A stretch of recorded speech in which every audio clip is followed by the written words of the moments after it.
Hello, my dear champions. My name is Naveen Kumar and welcome back to our YouTube channel. Today I brought something special for class 10th students. Sir, special है क्या? So there is a special news that just we are conducting the sample paper of mathematics, है ना? इससे होगा क्या? इससे होगा ये कि आपकी प्रैक्टिस अच्छी हो जाएगी and step by step your confidence will be also boost, कि आपका जो कॉन्फिडेंस है वो भी बूस्ट हो जाएगा. सर ये सिंपल पेपर होगा कौन सा?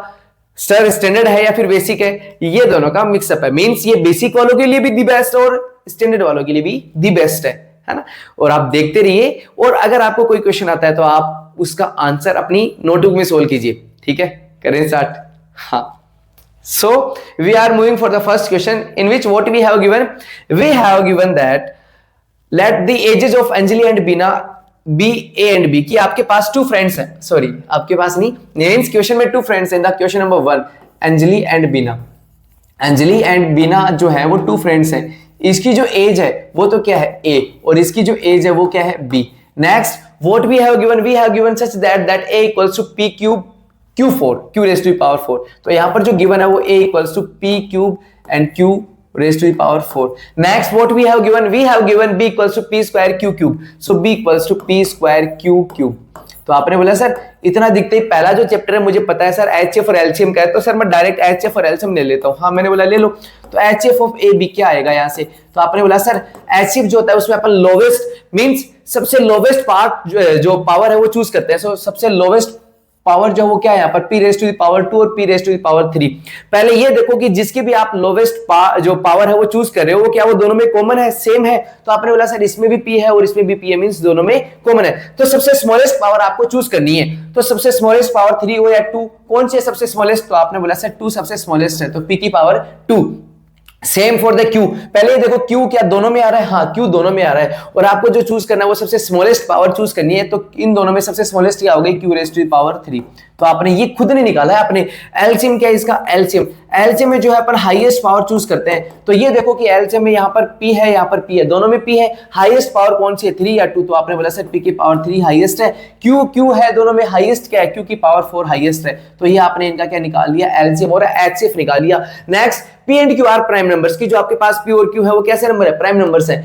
इफ HF ऑफ AB, कि आपके पास जो HF ऑफ AB है वो क्या गिवन है? देखो आपके पास क्वेश्चन में HCF गिवन है, तो मैं HCF को HCF में ही लिख रहा हूं. तो HCF क्या है? B raise to the power M और Q raise to the power N. ठीक है, ये इसका HCF गिवन है. नेक्स्ट LCM भी गिवन है आपके पास. तो LCM आपके पास गिवन है P raise to the power R और Q raise to the power S. ये आपके पास गिवन है. तो आपने बोला सर ये भी HCF है, ये भी HCF है. हाँ, तो इन दोनों को कंपेयर कर लीजिए. सर ये भी LCM है, ये भी LCM है, तो इन दोनों को क्या कर लीजिए? कंपेयर. और जब आप इनको कंपेयर करोगे तो आपके पास P M N R S की वैल्यूज आ जाएगी. तो आपने बोला सर P को P से कंपेयर करेंगे, हाँ, और Q को Q से कंपेयर करेंगे. मैंने बोला सही है. फिर आपने बोला सर इसके साथ ही क्या अपन R को P को P से कंपेयर करेंगे और साथ ही Q को Q से कंपेयर करेंगे. जैसे ही आपने इनको कंपेयर किया आपने बोला सर M की वैल्यू क्या आ गई? 2 आ गई सर. हाँ, मैंने बोला बात तो सही है, क्योंकि यहां पर भी P आ रहा है, यहां पर भी P आ रहा है. और ये दोनों इक्वल कब होंगे? जब M की जगह क्या आ जाएगा? 2. ये दोनों इक्वल कब होंगे? जब N की जगह क्या आ जाएगा? 3. तो N इक्वल टू 3. फिर आपने बोला सर यहां पर भी P है और यहां पर भी P है. ये दोनों इक्वल कब होंगे? जब R की जगह क्या आ जाएगा? 3. तो यहां पर भी P की पावर 3, यहां पर भी P की पावर 3. तो R इक्वल्स टू 3. यहां पर भी Q है, यहां पर भी Q है. ये दोनों इक्वल कब होंगे? ये दोनों इक्वल जब होंगे जब S की जगह क्या आ जाए? 4. तो S की वैल्यू क्या आ गई? 4. What we have been asked in the question. So आपसे पूछा है कि M प्लस N. सो आपसे पूछा है कि M plus N bracket R plus S की वैल्यू क्या होगी? तो आपसे पूछा है M प्लस N और R प्लस S. तो M प्लस N 2 प्लस 3 5 और R प्लस S ये आपका R प्लस S 7. तो आपने बोला 5 इंटू 7 क्या होगा? 35. सो द फर्स्ट क्वेश्चन का जो आपका आंसर है वो क्या आ जाएगा? 35. ये आपका आंसर हो गया. Next in the next question we have given that in the figure the graph of a polynomial px, कि आपके पास एक पोलिनोमियल है जो ऐसे कुछ आपके पास उसका ग्राफ गिवन है. तो आपको बोला गया है कि आप इसके क्या बताइए? नंबर ऑफ जीरोस बताइए. सो नंबर ऑफ जीरोस बताइए. आपके पास ये px लिखा हुआ है, ये जो है आपका x एक्सिस है और ये जो है आपकी y एक्सिस है.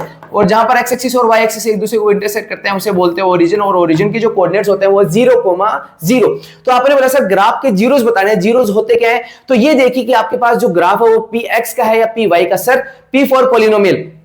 तो ये ध्यान रखना कि P जिसके साथ लग जाए उसी को देखना है कि कितने टाइम्स कट कर रहा है, कितने टाइम्स इंटरसेक्ट कर रहा है. तो यहाँ पर जो P है वो x के साथ लगा हुआ है, तो आपको ये देखना है कि जो आपका ग्राफ है वो x एक्सिस को कितने टाइम इंटरसेक्ट कर रहा है. तो किसी ने बोला सर x एक्सिस को 3 टाइम्स इंटरसेक्ट कर रहा है, 1 2 और 3। तो इसका मतलब एक्स एक्सिस को 3 टाइम इंटरसेक्ट कर रहा है। इसका मींस क्या है कि इसके जीरोस भी क्या होंगे 3। अगर सर यहां पर पी एक्स की जगह हमसे क्या पूछा जाता, पी वाई पूछा जाता है, इसका मतलब पी जो है वो किसके साथ है, वाई के साथ है। तो आपको देखना है कि वाई एक्सिस को कितने टाइम इंटरसेक्ट कर रहा है। हाँ, तो आपने बोला सर ये वाई एक्सिस होगी और वाई एक्सिस को केवल कितने टाइम इंटरसेक्ट कर रहा है, 1 टाइम। तो अगर ये ग्राफ पी वाई होता तो इसका जो जीरोस होते वो 1 होते। कितने जीरोस होते, 1। नेक्स्ट, इसके साथ ही नेक्स्ट क्वेश्चन आपका है कि the pair of linear equations 3x + 7y = 2। आपके पास लीनियर इक्वेशंस का एक पेयर गिवन है, तो मैं यहां पर लिख देता हूं कि वो पेयर एक्चुअल में है क्या।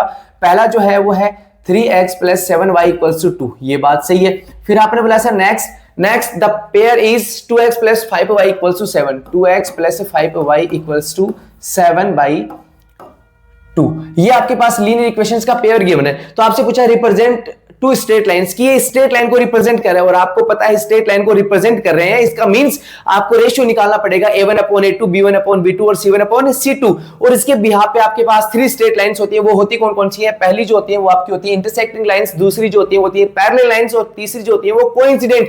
और कोइंसिडेंट को एग्जाम में एक बार डिपेंडेंट भी बोला गया है, तो ध्यान रखना। सो आपसे पूछा ये लाइंस कौन सी हैं, तो मैं एक बार तीनों लाइंस को आपको इजीली यहां पर एक्सप्रेस करके बता रहा हूं कि पहली जो वो है इंटरसेक्टिंग लाइंस। इंटरसेक्टिंग लाइंस, पहली लाइंस होती है इंटरसेक्टिंग लाइंस। दूसरी जो है वो आपके पास है पैरेलल लाइंस, पैरेलल लाइंस। और तीसरी जो है आपके पास वो है कोइंसिडेंट लाइंस, कोइंसिडेंट लाइंस। ये 3 टाइप के लाइंस आपके चैप्टर 3 में है। सर कोइंसिडेंट का भी आपने एक नाम और बोला था, वो था डिपेंडेंट। क्या था, डिपेंडेंट लाइंस। हाँ, तो सर कोइंसिडेंट या पैरेलल या फिर इंटरसेक्टिंग लाइंस होती कौन कौन सी है। पहली बात यह है कि सर यहां पर x और y की हाईएस्ट पावर क्या है, 1। इट मींस जिसकी भी हाईएस्ट पावर 1 होगी, इट मींस जिसकी भी डिग्री 1 होगी उसका ग्राफ स्ट्रेट लाइन होगा। कैसा होगा, स्ट्रेट लाइन। और यहां पर x और y की जो हाईएस्ट पावर जो डिग्री है वो 1 है, इट मींस इनका ग्राफ कैसा होगा, स्ट्रेट लाइन। इट मींस इसका जो ग्राफ होगा वो भी स्ट्रेट लाइन होगी, इसका जो ग्राफ होगा वो भी क्या होगी, स्ट्रेट लाइन होगी। अब वो स्ट्रेट लाइंस कितने टाइप की हो सकती है, आपने बोला सर स्ट्रेट लाइन जो है या तो दोनों की दोनों कैसी होंगी, एक दूसरे को, देखो एक लाइन ये है और एक ये है, एक दूसरे को क्या करेंगे, इंटरसेक्ट। या फिर वो दोनों लाइन कैसी होंगी, पैरेलल होंगी, या फिर एक के ऊपर दूसरी, है ना, कोइंसिडेंट बोलते हैं, एक के ऊपर अगर कोई दूसरा आ जाए तो। हाँ, तो बोला सर ऐसे भी तो हो सकता है सर, एक ऐसे और एक ऐसे। हाँ, लेकिन लाइन का मीन्स होता है कि उन दोनों को प्रोड्यूस किया जा सके। तो अगर आप इसको प्रोड्यूस करोगे, इसको प्रोड्यूस करोगे, तो एक टाइम ऐसा आएगा कि एक दूसरे को क्या करेंगी, इंटरसेक्ट। तो आपने बोला सर इंटरसेक्टिंग लाइंस, अगर इसका ग्राफ मान लो ऐसा है, 2 लाइंस है, या तो वो दोनों क्या करेंगे, एक दूसरे को इंटरसेक्ट करेंगी, या फिर वो दोनों एक दूसरे के क्या होंगी, पैरेलल होंगी, या फिर वो दोनों जो है वो क्या होंगी, कोइंसिडेंट या डिपेंडेंट, की एक के ऊपर दूसरी लाइन लाई करेगी। तो ये होगी। अब आपने बोला सर हो क्या, इन दोनों में देखो आप कितने पॉइंट पर इंटरसेक्ट कर रही है। तो आपने बोला सर ये जो है वो 1 पॉइंट पर इंटरसेक्ट कर रही है, और जितने पॉइंट पर इंटरसेक्ट करेंगे उतने ही उनके सॉल्यूशन होंगे। तो ये 1 पॉइंट पर इंटरसेक्ट करिए, और 1 को अपन यूनिक भी बोलते हैं कि जो है आप जो है वो यूनिक है, मींस आपके जैसा कोई नहीं है, कोई भी नहीं है आपके जैसा। आप एक हो, मेरे जैसा भी कोई नहीं है, मैं भी एक हूं, है ना। इट मींस मैं यूनिक हूं, आप क्या हो, यूनिक हो। हाँ, आप यूनिक हो। तो जितने पॉइंट पर कट करेंगे उतने सॉल्यूशन। कितने पॉइंट पर कट कर रहा है, 1 पॉइंट पर, तो इसके कितने सॉल्यूशन हो जाएंगे, 1। बोला सर पैरेलल लाइंस कभी भी एक दूसरे से नहीं मिलती। इट मींस ये कभी एक दूसरे को इंटरसेक्ट ही नहीं करेंगी, टच ही नहीं करेंगे, और जब टच ही नहीं करेंगी तो इनका कोई सॉल्यूशन नहीं होगा। मींस सॉल्यूशन के लिए इंटरसेक्ट या टच करना जरूरी है, तभी सॉल्यूशन मिलेगा, तभी सॉल्यूशन निकलेगा। तो आपने बोला सर ये नो सॉल्यूशन की, ये कभी टच या इंटरसेक्ट नहीं करेंगी। जो पैरेलल कोइंसिडेंट या डिपेंडेंट लाइंस है सर, ये तो बहुत जगह टच कर रही है सर, ये तो बहुत जगह टच कर रही है। इट मींस बहुत जगह टच कर रही है, तो आप इसे अपनी लैंग्वेज में बोलते हो इनफाइनाइटली। क्या बोलते हो, इनफाइनाइटली मेनी सॉल्यूशंस, कि इनके जो सॉल्यूशन है बहुत सारे होंगे। क्या होंगे, बहुत सारे। दूसरी बात ये ध्यान रखना कि जिसके भी सॉल्यूशन होते हैं उस लाइन को बोलते हैं कंसिस्टेंट। क्या बोलते हैं, कंसिस्टेंट। सर जिसके सॉल्यूशन होते हैं, सर इसका भी सॉल्यूशन है, इसके भी सॉल्यूशन है, इट मींस ये कैसी लाइंस होंगी, कंसिस्टेंट। इसके साथ ही आपने बोला सर इसके तो कोई सॉल्यूशन नहीं है, तो इसे बोलेंगे इनकंसिस्टेंट। क्या बोलेंगे, इनकंसिस्टेंट। बोला सर पता कैसे लगेगा, हर बार तो अपन ग्राफ बना नहीं सकते। एक नंबर के क्वेश्चन में मैंने बोला आप इनके रेशियो को कंपेयर कर लेना। तो आपने बोला सर इसका जो रेशियो है a1/a2 = b1/b2 नॉट = b1/b2। अगर ऐसा रेशियो आता है तो इट मींस वो लाइंस जो है वो इंटरसेक्टिंग होंगी। अगर ऐसा रेशियो आपके पास आता है, इट मींस वो लाइंस कैसी होंगी, पैरेलल होंगी। कैसी होंगी, पैरेलल। या फिर ऐसा आपके पास रेशियो की तीनों ही रेशियो एक दूसरे के इक्वल आ जाए, तब वो लाइंस कैसी होंगी, कोइंसिडेंट या डिपेंडेंट होंगी। सर ये रेशियो है क्या, ये x के कोफिशिएंट का रेशियो है, ये y के कोफिशिएंट का रेशियो, और ये कांस्टेंट टर्म है। ठीक है, क्यों, क्योंकि सर ये जो आपकी जनरल फॉर्म है, ये ax + by + c ऐसी कोई जनरल फॉर्म होती है। तो x के साथ जो आता है उसे a बोलते हैं, y के साथ जो आता है उसे b, और जो c है वो आपकी कांस्टेंट टर्म है। तो आपके पास दो है, तो इसे a1 x1 b1 y1 और c1, और ये जो दूसरी आपके पास है ये क्या हो जाएगी a2x plus b2y plus c2 equals to 0।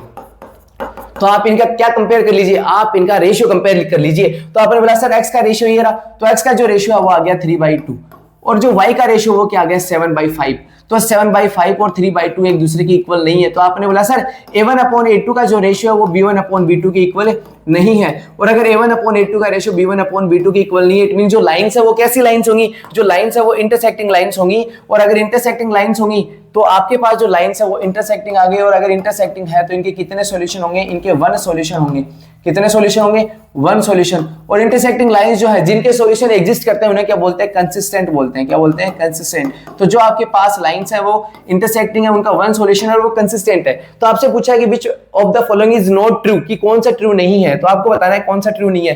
The pair of line is consistent, सही बात है। The pair of line is inconsistent, की जो लाइंस है वो इनकंसिस्टेंट है, तो आपका सेकंड ऑप्शन क्या हो गया, रॉन्ग। थर्ड ऑप्शन क्या है, the pair of lines are intersecting, सही बात है कि जो लाइंस है वो कैसी है, इंटरसेक्टिंग है। फोर्थ ऑप्शन क्या है, the pair of lines possess unique solution. तो आप इस वन को क्या बोल सकते हो, मैंने अभी आपको बताया कि आप इस वन को यूनिक भी बोल सकते हो। इट मींस इनके कितने सॉल्यूशन है, यूनिक सॉल्यूशन है। फोर्थ क्वेश्चन, आइए देखते हैं फोर्थ क्वेश्चन। तो आप फोर्थ क्वेश्चन को रीड कीजिए। तो फोर्थ क्वेश्चन है, विच of the following is not a quadratic equation, कि कौन सी इक्वेशन है वो क्वाड्रेटिक नहीं है, कौन सी इक्वेशन है वो क्वाड्रेटिक नहीं है। तो आपने बोला सर बताते हैं कौन सी नहीं है, तो मैंने बोला बताओ। तो आपने एक बात बोली कि सर क्वाड्रेटिक का मतलब क्या होता है, तो मैं आपको एक बार क्वाड्रेटिक का मतलब समझा देता हूं कि क्वाड्रेटिक का मतलब होता है जिसकी जो ax square plus bx plus c equals to 0, जिसके इक्वल्स टू में 0 आ जाए उसे बोलते हैं इक्वेशन। और अगर हाईएस्ट पावर 2 है, इसकी जो डिग्री है वो क्या है 2, जिसकी डिग्री 2 होती है उसे बोलते हैं क्वाड्रेटिक। ना तो 2 से कम होनी चाहिए और ना ही 2 से ज्यादा, कि किसी इक्वेशन में पावर ना तो 2 से कम हो ना 2 से ज्यादा हो, उसे बोलते हैं क्वाड्रेटिक। तो आपने बोला सर इसका मतलब क्वाड्रेटिक देखने का मतलब ये है, क्या है, क्वाड्रेटिक देखने का मतलब जो है वो, क्वाड्रेटिक देखने का मतलब ये है कि डिग्री जो है, जो हाईएस्ट पावर है वो क्या होनी चाहिए, 2 होनी चाहिए। हाईएस्ट पावर क्या होनी चाहिए, 2। तो आप देखना इनकी हाईएस्ट पावर 2 है क्या, ठीक है। तो आप देखो पहला ऑप्शन आपके पास है x plus 1 raise to power, so कौन सा क्वेश्चन है 4।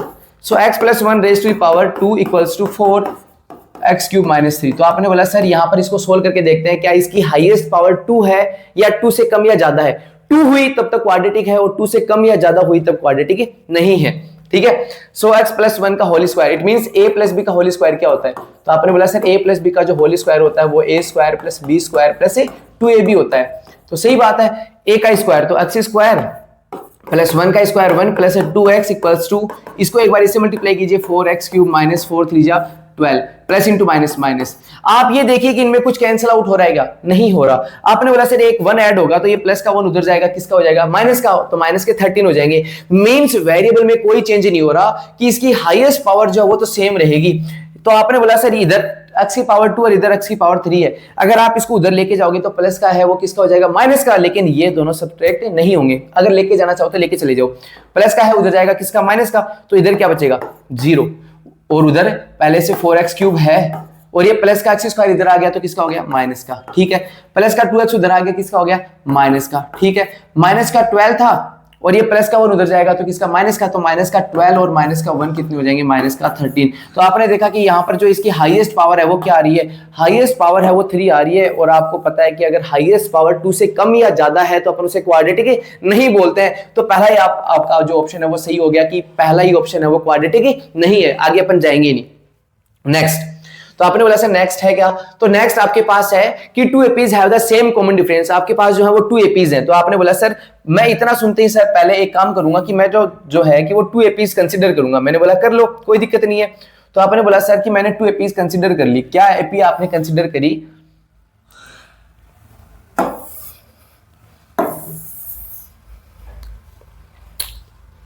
हाँ, तो आपने बोला सर मैंने 2 एपीज कंसीडर कर ली। जो पहली एपी है वो A1 A2 A3 A4 and so on, और जो दूसरी एपी है वो आपने कंसीडर करी B1 B2 B3 B4 and so on. ये 2 एपीज आपके पास होगी। आगे आपको बोल रहा है कि the first term of one of these APs, कि जो 2 एपी है उनमें से एक की फर्स्ट टर्म क्या है, -1। मान लो ये पहले वाले की फर्स्ट टर्म है कि पहला जो आ रहा है, तो यहां पर फर्स्ट टर्म क्या हो गया, A1 इक्वल्स टू -1।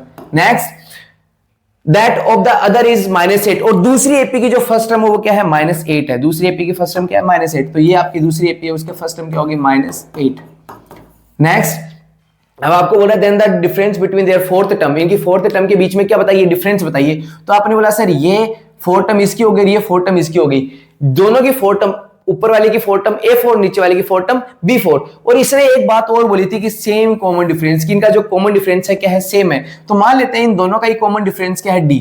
दोनों का ही कॉमन डिफरेंस क्या है, D, सेम है ना। तो इसका मतलब वो जो ऊपर वाले का ही होगा वही किसका होगा, नीचे वाले का कॉमन डिफरेंस, ठीक है, D। तो देखते हैं फोर्थ टर्म का डिफरेंस। तो फोर्थ टर्म, इसकी फोर्थ टर्म होगी A4 और इसकी फोर्थ टर्म होगी B4। डिफरेंस का मतलब होता है क्या कर दो, माइनस कर दो। तो आपने बोला सर A4 जो है उसे अपन क्या लिख सकते हैं, A plus 3D, A plus 3D। फिर माइनस की जगह माइनस, B4 को क्या लिख सकते हैं, B प्लस 3D। और सर यहाँ पर जो आता है वो फर्स्ट टर्म आती है, क्या आती है, फर्स्ट टर्म। और यहाँ पर जो आती है वो क्या आती है, फर्स्ट टर्म। और यहाँ पर फर्स्ट टर्म क्या, A1, तो यहाँ पर A1, यहाँ पर फर्स्ट टर्म क्या, B1, तो B1। ओपन कर लीजिए। तो आपने बोला sir A1 plus 3D, minus की जगह minus, minus into plus, minus, minus into plus, minus. तो आपने बोला सर 3D से 3D क्या हो गया, कैंसिल आउट, क्योंकि इनका कॉमन डिफरेंस क्या था, सेम था। तो अगर इसका 4 है तो इसका भी 4, तो 3 4 जा 12 है, 3 4 जा 12, प्लस का 12 माइनस का 12 कैंसिल। अगर इसका 5 होता उसका भी 5 होता, तो 3 5 जा 15, 3 5 जा 15, प्लस का 15 माइनस का 15 कैंसिल आउट। तो आपने बोला सर क्या बच गया, A1 माइनस B1। तो A1 की जो वैल्यू आपके पास एक्चुअल में थी वो क्या थी, -1, माइनस B1 की जो वैल्यू आपके पास है वो क्या है, माइनस का 8। So minus into minus plus, तो आपने बोला -1 प्लस 8 की वैल्यू क्या आ गई, 7। इट मींस आपके पास जो ये ऑप्शन है इसका आंसर क्या हो गया, 7 हो गया। क्या सी ऑप्शन इसका क्या हो गया, करेक्ट हो गया। नेक्स्ट आपको बोला गया है कि coordinates of 3 points are 2 4 2 6 and 2 -√3, 5। The triangle form by taking this point as vertices is, कि अगर आप इन तीनों को वर्टिसेस एज्यूम करते हो, कि वर्टेक्स एज्यूम करते हो किसी भी ट्रायंगल के, तो ये ट्रायंगल जो है वो कौन सा होगा। आपको पता है कि ट्रायंगल या तो क्या हो सकता है, 2 पार्ट्स में डिवाइड किया गया, एक तो एंगल के बिहाफ पे, एक साइड के बिहाफ पे। लेकिन यहाँ पर जो ऑप्शन आपके पास गिवन है वो साइड के बिहाफ पे, और साइड के बिहाफ पे इक्विलैटरल होता है, आइसोसेलेस होता है, और क्या होता है, स्केलन होता है, एक राइट आइसोसेलेस भी होता है, ठीक है। तो देखते हैं, आप इन तीनों को क्या एज्यूम कर लीजिए, आप इन तीनों को किसी भी ट्रायंगल के वर्टिसेस एज्यूम कर लीजिए, ठीक है। तो ये आपके पास चलो यहाँ, ठीक है। तो आपने एक ट्रायंगल कंसीडर कर लिया, आपने बोला सर एक ट्रायंगल ले लेते हैं, मैंने बोला ले लो एक ट्रायंगल। तो आपने बोला सर ट्रायंगल ले लिया, और ट्रायंगल एक्चुअल में है क्या, ये रहा आपके पास जो ट्रायंगल है, ये ट्रायंगल आपने एज्यूम किया, यहां लिख लेते हैं ना। तो पहला 3 वर्टिसेस आपके पास गिवन है, A B C मान लेते हैं। तो पहले वाले को आपने ले लिया A, दूसरे वाले को ले लिया B, और इसको ले लिया C।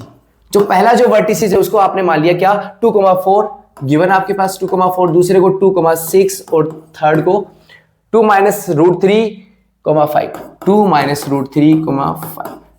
इसके साथ साथ ही जब मैं क्वेश्चन सोल्व कर रहा हूं तो आप भी क्वेश्चन सोल्व कीजिए कि आपको आ रहा है कि नहीं आ रहा, आपका आंसर आ रहा है कि नहीं आ रहा, और कहीं मिस्टेक लगे तो आप फिर इस क्वेश्चन को देखिए। देखिए आपको बताना है कि ये ट्रायंगल कौन सा है। तो आपने बोला सर इसका मतलब हमें ए बी निकालना पड़ेगा कि ए और बी के बीच में डिस्टेंस कितनी है। इसका मतलब हमें क्या निकालनी पड़ेगी, बी सी निकालनी पड़ेगी कि बी और सी के बीच में डिफरेंस कितनी है। इसका मतलब हमें ए सी निकालना पड़ेगा कि ए और सी के बीच में डिफरेंस कितनी है। तो ए बी बी सी ए सी ये 3 साइड्स आपको निकालनी है। आपको पता है कि आपके पास जो डिस्टेंस फॉर्मूला है वो क्या होता है, x2 - x1 का whole square plus y2 - y1 का होल स्क्वायर। तो एक बार जो है आप इन साइड को कंसीडर कर लीजिए ए बी को, तो मैंने यहां लिखा ए बी, तो ए बी की जगह किसी को भी लीजिए आप एक काम कीजिए कि आगे वाले में से पीछे वाले को माइनस करते हुए चलिए। तो मैं यहां लिख देता हूं कि ये वाला जो कोऑर्डिनेट है वो x का है, ये y का, ये x का, ये y का, ये x का, ये y का। तो एक बार जब आपने ए बी बोला तो इसका मतलब b में से किसको माइनस करना है, a को माइनस करना है।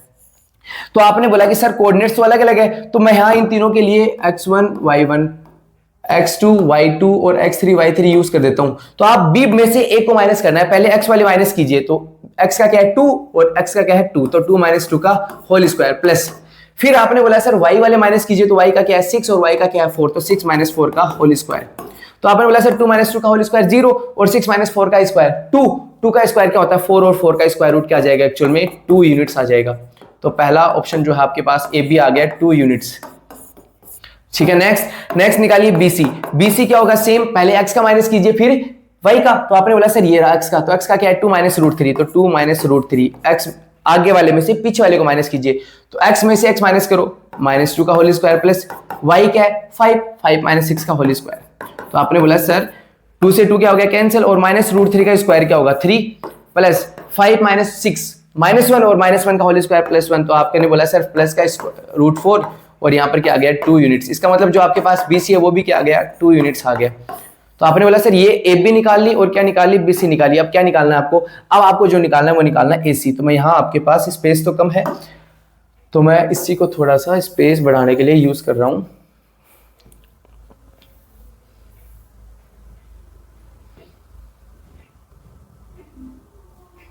तो अब आप इसकी निकाल लीजिए AC। तो आपने बोला सर AC, इसका मतलब पहले आगे वाले में से पीछे वाले को माइनस कीजिए, आगे क्या है 2। चाहो तो आप देखो ये भी पहले वाले में से भी दूसरे वाले को माइनस कर सकते हो, आंसर सेम आएगा। मैं करके दिखा देता हूं। पहले क्या लिखा हुआ है 2, x का कोऑर्डिनेट 2, माइनस दिखते ही आपको पहले ही बताया था कि अगर एक से ज्यादा टर्म्स आपके पास आ रही है तो आप ब्रैकेट यूज करोगे।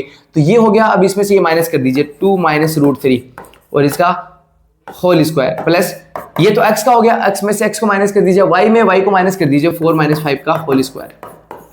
तो देखो अगर आप इसको ओपन करते हो तो 2 की जगह 2 minus into plus minus into plus और इसका होल स्क्वायर प्लस आपने बोला सर 4 माइनस 5 होता है -1 और -1 का स्क्वायर। तो देखो 2 से 2 कैंसिल, √3 का स्क्वायर क्या आ जाएगा आपके पास, आ जाएगा √3 का स्क्वायर 3, सॉरी यहां लिख देते हैं 3 प्लस -1 का स्क्वायर 1। तो आपने बोला सर रूट के अंदर 4 आ गया, रूट के अंदर 4 आने का मतलब 2 यूनिट्स आ गया। तो आपके पास जो है वो क्या आ गया कि AC जो है वो भी क्या आ गया 2 आ गया। तो आपने बोला सर ये भी 2 है, ये भी 2 है, ये भी 2 है, तीनों जो साइड से वो 2 आ गए। इट मींस तीनों साइड्स 2 आने का मतलब है कि तीनों साइड्स इक्वल है, तीनों साइड इक्वल है। इसका मतलब क्या है कि जो ट्रायंगल है वो कैसा ट्रायंगल है, जो ट्रायंगल है वो इक्विलेटरल ट्रायंगल है। आपका ऑप्शन ए क्या हो गया, करेक्ट हो गया। Next, the coordinates of A point on y axis. अगर कोई पॉइंट y पे लाई कर रहा है, कहां पे लाई कर रहा है, y एक्सिस पे लाई कर रहा है। मैं इसको इरेज कर देता हूं ना, आप समझ जाओगे इतना तो। ये लो, हाँ तो आपने बोला सर कि कोई भी पॉइंट अगर y पे लाई कर रहा है, if A point lie on y axis, की अगर कोई भी पॉइंट है वो कहां पर लाई कर रहा है, इस y एक्सिस पे लाई कर रहा है, तो उसके जो कोऑर्डिनेट्स होंगे वो होंगे 0, y। क्या होंगे 0, y। अगर कोई पॉइंट है वो अगर x एक्सिस पे लाई कर रहा है तो उसके कोऑर्डिनेट्स क्या होते हैं x, 0। तो यहां पर इतना पढ़ा था coordinates of A point on y axis, कि y एक्सिस पे एक पॉइंट है तो 0, y समझ लिया उसको। Which is equidistant from the points, कि इन दोनों पॉइंट से इक्विडिस्टेंट है। तो आपने बोला सर एक पॉइंट है, ये वाला पॉइंट हो गया, तो उसके कोऑर्डिनेट्स क्या होंगे 0, y। और ये इक्विडिस्टेंट, इक्विडिस्टेंस का मतलब है इक्वल। जैसे मान लो कि मैं यहां, ये पेन है, ये जो पेन है, इस पेन के और मेरे बीच की अगर डिस्टेंस 5 है तो इस पेन और इस बोर्ड की डिस्टेंस भी क्या होनी चाहिए 5। अगर हम मेरी और पेन की डिस्टेंस और पेन और इस बोर्ड की डिस्टेंस क्या इक्वल है, इट मींस ये पेन जो है ये इक्विडिस्टेंट है, ये जो स्टाइलस जो है ये इक्विडिस्टेंट है। या फिर आप ऐसे बोल सकते हो कि मैं जो है यहां पर ये आपके पास स्टाइलस है और ये मैं हूं, तो अगर मेरे और स्मार्ट वॉच की डिस्टेंस जो है वो 6 है तो मेरे और इस पेन के बीच की डिस्टेंस भी 6 है। इट मींस मैं क्या हूं, इक्विडिस्टेंट हूं। किसके साथ, स्मार्ट वॉच और इस स्टाइलस के साथ इक्विडिस्टेंट हूं। तो आपने बोला सर ये जो 0, y है, ये जो पॉइंट है इक्विडिस्टेंट है किसके साथ, 6, 5 और -4, 3 के साथ। मींस कि ये मान लो पॉइंट P है, ये मान लो पॉइंट Q है, ये पॉइंट R है, कि PQ के बीच की जितनी डिस्टेंस होगी उतनी डिस्टेंस किसके बीच होगी, PR के बीच होगी। तो आपने बोला सर पहली बात तो ये कि इनमें से ये देखिए कि कौन सा पॉइंट ऐसा है जिसमें x का जो कोऑर्डिनेट है, आपको पता है अगर कोई भी पॉइंट कहां पर लाई कर रहा है y एक्सिस पर, तो उसका x कोऑर्डिनेट क्या होना चाहिए, 0 होना चाहिए। तो ये पॉइंट जो है वो y एक्सिस पे लाई कर रहा है, इट मींस इसका x कोऑर्डिनेट क्या होना चाहिए, 0। तो ये देखिए इनमें से कौन सा पॉइंट ऐसा है जिसका x कोऑर्डिनेट 0 है। तो आपने बोला सर इसका तो नहीं है, इट मींस ये आंसर नहीं होगा। सर इसका x कोऑर्डिनेट 0 नहीं है, इसका मतलब ये भी आंसर नहीं होगा। सर इसका भी x कोऑर्डिनेट 0 नहीं है, इसका मतलब ये भी आंसर नहीं होगा। केवल एक ही पॉइंट ऐसा है जिसका x कोऑर्डिनेट क्या है, 0। इट मींस आपका आंसर जो है वो क्या होगा, ऑप्शन सी, कि 0,9 एक ऐसा पॉइंट है जो क्या है, इस पॉइंट Q और R से क्या है, इक्विडिस्टेंट है। Q क्या है आपका 6,5 और -4,3। अगर आप निकालना चाहो तो निकाल भी सकते हो। कैसे, इन दोनों के बीच की डिस्टेंस कैसे निकालोगे, तो आपने बोला सर x में से x माइनस कीजिए, तो 6 - 0 का होल स्क्वायर 6 -0 6 और 6 का होल स्क्वायर 36 प्लस 5 - 9 5 - 9 जो होता है वो माइनस का 4 होता है और माइनस के 4 का स्क्वायर जो होता है वो प्लस का 16 होता है। इट मींस क्या आ गया, 52 आ गया। तो 52 इसके बीच की डिस्टेंस आ गई 52, इन दोनों के बीच की निकालिए। 0 - 4 क्या होगा, 4 और 4 का स्क्वायर क्या होता है 16, ठीक है, प्लस 9 - 3 क्या होता है, हाँ 6 और 6 का स्क्वायर 36 और ये क्या आ गया आपके पास 52। तो √52 कि इसकी जो डिस्टेंस है वो भी √52 और इसकी भी क्या √52। तो बिना क्वेश्चन सोल्व किए डायरेक्ट अगर आपको मेथड पता था तो हो गया। नेक्स्ट क्वेश्चन अगर आप देखें तो नेक्स्ट क्वेश्चन आपके पास है क्या, नेक्स्ट क्वेश्चन आपके पास है कि ABCD is a trapezium with AD parallel to BC। Trapezium होता क्या है? ट्रेपेजियम इज ए क्वाड्रिलेटरल जिसमें 4 साइड्स होती हैं, और जो ट्रेपेजियम है उसकी एक प्रॉपर्टी होती है कि इसकी one pair of opposite side is parallel, की इसमें दो पैरेलल होते हैं, सॉरी दो पेयर होते हैं साइड्स के, तो एक पेयर जो है वो पैरेलल होना चाहिए। अगर किसी भी क्वाड्रिलेटरल का एक पेयर साइड्स का पैरेलल हो जाता है तो इट मींस वो ट्रेपेजियम हो जाता है। तो आपने बोला सर एक बार वापस एक्सप्लेन कर सकते हैं? मैंने बोला ठीक है। तो आपने बोला सर एक फिगर ले लेते हैं। मैंने बोला ले लीजिए एक फिगर। तो आपने बोला सर ये वाली साइड जो है वो इसके क्या है? पैरेलल है। क्या इसके? पैरेलल। तो अगर एक पेयर यानी दो लाइंस अगर आपस में एक दूसरे के पैरेलल हैं तो वो क्वाड्रिलेटरल जो है वो ट्रेपेजियम बोला जाएगा। तो आपने बोला सर ठीक है। इसके साथ इसमें जो लाइंस आपके पास गिवन है ये इसके क्या गिवन है? डायगोनल्स गिवन है। बोला ठीक है सर। तो यहां आपके पास जो लिखा हुआ ए, यहां पर आपके पास बी, यहां पर आपके पास सी, यहां पर आपके पास डी। ये जो लाइन से रिप्रेजेंट कर रही है कि इसका मतलब ये वाली लाइन और ये वाली लाइन एक दूसरे की क्या है? पैरेलल है। आपने बोला सर पैरेलल है। आगे साथ में क्या गिवन है? AD इक्वल्स टू 4 की AD है जो वो है 4 सेंटीमीटर है। नेक्स्ट आपने बोला sir if the diagonals AC and BD intersect each other at O, कि ये जो AC है और ये जो BD है ये कहां पर इंटरसेक्ट कर रहे हैं? O पर इंटरसेक्ट कर रहे हैं। Such that AO upon OC आपके पास है कि AO upon OC equals to DO upon OB equals to half. तो आपको एक्चुअल में बताना क्या है? आपको बताना है कि BC कितना होगा। So the very first thing आपको पता होना चाहिए कि सर सॉरी आपको पता होना चाहिए कि सर ये जो चैप्टर है ये चैप्टर 6 से रिलेटेड क्वेश्चन है जिसमें कोरेस्पॉन्डिंग साइड्स का क्या गिवन है? रेशियो गिवन है। CPST corresponding parts of similar triangles. तो आपने बोला सर ये चैप्टर 6 का जो क्वेश्चन है और चैप्टर 6 में सिमिलरिटी से रिलेटेड क्वेश्चन है। इट मींस ट्रायंगल को सिमिलर करो, सिमिलर करने के साथ ही अगर आप सिमिलर ट्रायंगल प्रूफ कर देते हो तो उनके कोरेस्पॉन्डिंग साइड्स का क्या इक्वल हो जाएगा? रेशियो इक्वल हो जाएगा। तो आपने बोला सर मुझे तो BC चाहिए। हाँ तो BC देखिए ये आपके पास है आपके पास। इसका मतलब अगर ये ऊपर वाला ट्रायंगल और ये नीचे वाला ट्रायंगल एक दूसरे के क्या प्रूफ हो जाए? सिमिलर प्रूफ हो जाए। तो AD का रेशियो किसके साथ आ जाएगा? BC के साथ। बोले सर प्रूफ कैसे करें सिमिलर? मैंने बोला बात तो सही है, प्रूफ कैसे करें ये जो आपके पास गिवन है अपन बाद में कंसीडर करेंगे, ठीक है, अपन को जो निकालना है। तो आपने बोला सर सीधी सी बात ये है कि सर अगर ये लाइंस पैरेलल है, अगर ये लाइंस क्या है? पैरेलल है। तो आपने बोला सर ये वाली लाइन इसके क्या है? पैरेलल। तो आपने बोला सर एक जेड दिखाई दे रहा है मेरे को। बोला सच में यार दिखाई तो मुझे भी दे रहा है। तो आपने बोला सर जेड जो है ये लाइन अगर इसके पैरेलल है तो यहाँ पर जो एंगल बनेगा वही एंगल जो है यहाँ बनेगा। इसे क्या बोलते हैं? Alternate interior angles. बात तो सही है। फिर आपने बोला सर इतना होने के साथ ही सर एक और जेड दिखाई दे रहा है। मैंने बोला कौन सा? तो बोला सर हाँ सर उल्टा जेड दिखाई दे रहा है। तो इट मींस क्या है कि यहां जो एंगल बनेगा वही एंगल यहां पे भी बनेगा। तो ये क्या हो गए? अल्टरनेट इंटीरियर एंगल्स इक्वल हो गए। क्या हो गए? Alternate interior angle equal. तो इसका मतलब इस ट्रायंगल को इस ट्रायंगल क्या प्रूफ कर दो? सिमिलर प्रूफ कर दो। किसी के दिमाग में आ रहा होगा सर ये वाला एंगल भी तो इसकी इक्वल है। अगर टू लाइन से एक दूसरे को इंटरसेक्ट कर रही है तो उन्हें बोलते हैं वर्टिकली अपोजिट एंगल। की अगर ये दोनों लाइन इंटरसेक्ट कर रही है तो ये वाला एंगल और ये वाला एंगल एक दूसरे के क्या होंगे? इक्वल होंगे। इन्हें बोलते हैं वर्टिकली अपोजिट एंगल। कौन से ट्रायंगल आपने लिए? AOD। तो आपने बोला triangle AOD and triangle COB, इन दोनों को क्या प्रूफ कर दो? सिमिलर। क्यों? क्योंकि अगर ये सिमिलर हो जाएंगे तो इनके कोरेस्पॉन्डिंग साइड्स का क्या इक्वल हो जाएगा? रेशियो इक्वल हो जाएगा। तो आपने बोला सर आपने बोला कि AOD इक्वल्स टू COB। तो angle AOD equals to angle COB। क्यों? तो आपने बोला वर्टिकली अपोजिट एंगल्स। और आपने बोला sir vertically opposite angle two line से एक दूसरे को इंटरसेक्ट कर रही है। हाँ। फिर आपने बोला सर एंगल DAO। DAO तो पहला लास्ट वाला D, फिर फर्स्ट AO, सेम यहां से लास्ट वाला B, फिर फर्स्ट वाला C और फिर O। तो देखो DAO ये वाला एंगल ये किसकी इक्वल है? ये पिंक वाला इस पिंक वाले की इक्वल है, ठीक है। तो DAO किसकी इक्वल है? BCO की। सच में इसकी इक्वल है। हाँ तो ये दोनों एंगल्स क्या हो गए? ये हो गया अल्टरनेट इंटीरियर एंगल्स। और अल्टरनेट इंटीरियर एंगल्स हमेशा किसके बीच बनते हैं? पैरेलल लाइंस के बीच बनते हैं। और आपको गिवन था कि जो AD है वो BC की क्या है? पैरेलल है। तो आपने बोला सर दो एंगल इक्वल हो गए। सर एक और एंगल भी तो इक्वल है। अगर आपको पता है जो सिमिलरिटी है उसमें आपके पास 4 रूल्स है सिमिलर प्रूफ करने के। पहला जो रूल है वो साइड साइड साइड का है। दूसरा जो है वो साइड एंगल साइड का है। थर्ड एंगल एंगल एंगल, और चाहो तो आप इसे एंगल एंगल भी बोल सकते हो कि अगर आप 3 एंगल इक्वल करो चाहे 2 एंगल इक्वल करो बात एक ही है। तो 3 इक्वल क्यों करना? 2 इक्वल कर लेते हैं। तो आपने बोला sir it means triangle AOD similar, ये जो है ये सिमिलर का साइन है। Similar triangle COB by which rule? Bye angle angle similarity property. Bye angle angle similarity property. और अगर ये दोनों सिमिलर हो गए तो बाय CPST। CPST क्या होता है? CPST होता है corresponding parts of similar triangles.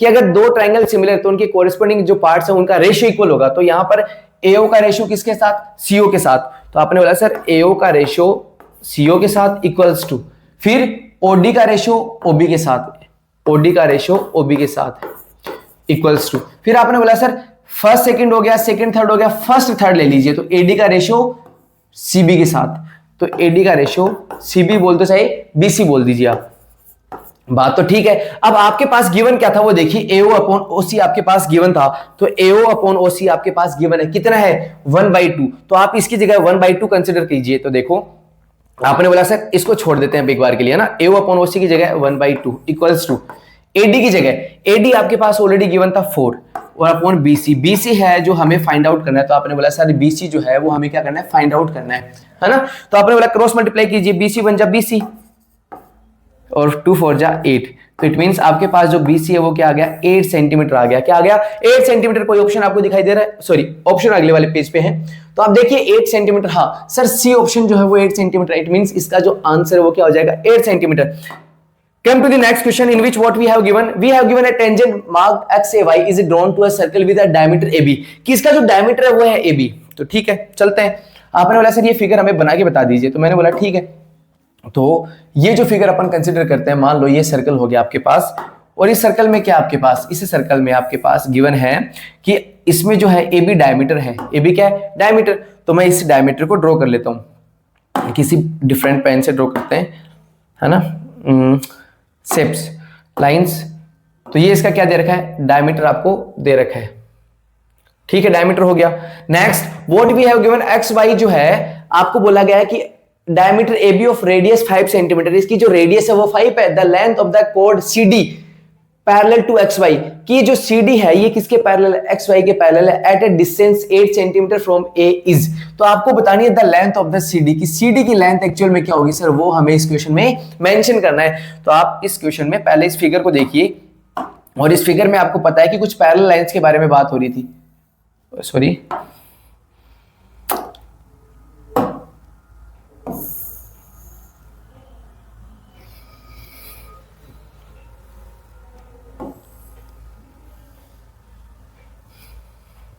और इसी के पैरेलल को एक कोड आपके पास है, ये कोड होगी,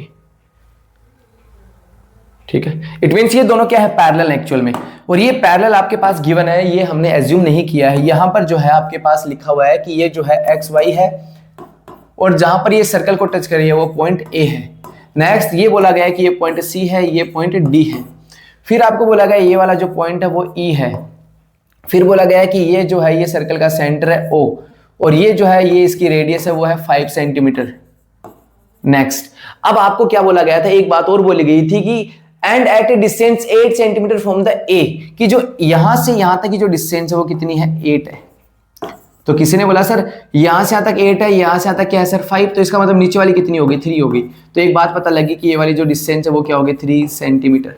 बोला सर ये बात तो ठीक है, एक बात और पता लगी आपको, क्या पता लगी कि सर ये 5 है, इसका मतलब इसकी रेडियस 5 है, अगर सर ये यहां से यहां तक सर ये 5 है, इसका मतलब इसकी रेडियस क्या है 5, तो सर क्या ये वाला और ये वाला भी तो इसकी रेडियस है सर, इसका मतलब ये भी क्या हो जाएगी 5 हो जाएगी, बात तो ठीक बोली आपने। तो सर आपके पास ये 3 आ गई और ये 5 आ गई। अब किसी के मन में आ रहा होगा sir direct right angle triangle पे जो रूल लगता है, जो थ्योरम लगती है पाइथागोरस थ्योरम, वो अप्लाई कर देते हैं। अरे भाई ये तो बताओ कि आपको किसी ने बोला क्या कि यहाँ पर राइट एंगल बन रहा है, नहीं बोला तो पहले प्रूफ कीजिए कि यहाँ पर बनने वाला एंगल क्या होगा राइट एंगल होगा, तभी आपके पास जो थ्योरम है पाइथागोरस थ्योरम वो अप्लाई होगी, अदरवाइज वो अप्लाई नहीं होगी। तो बोला सर है, हाँ है, तो आपने बोला सर अप्लाई कैसे करें, तो अप्लाई कैसे करेंगे वो देखते हैं।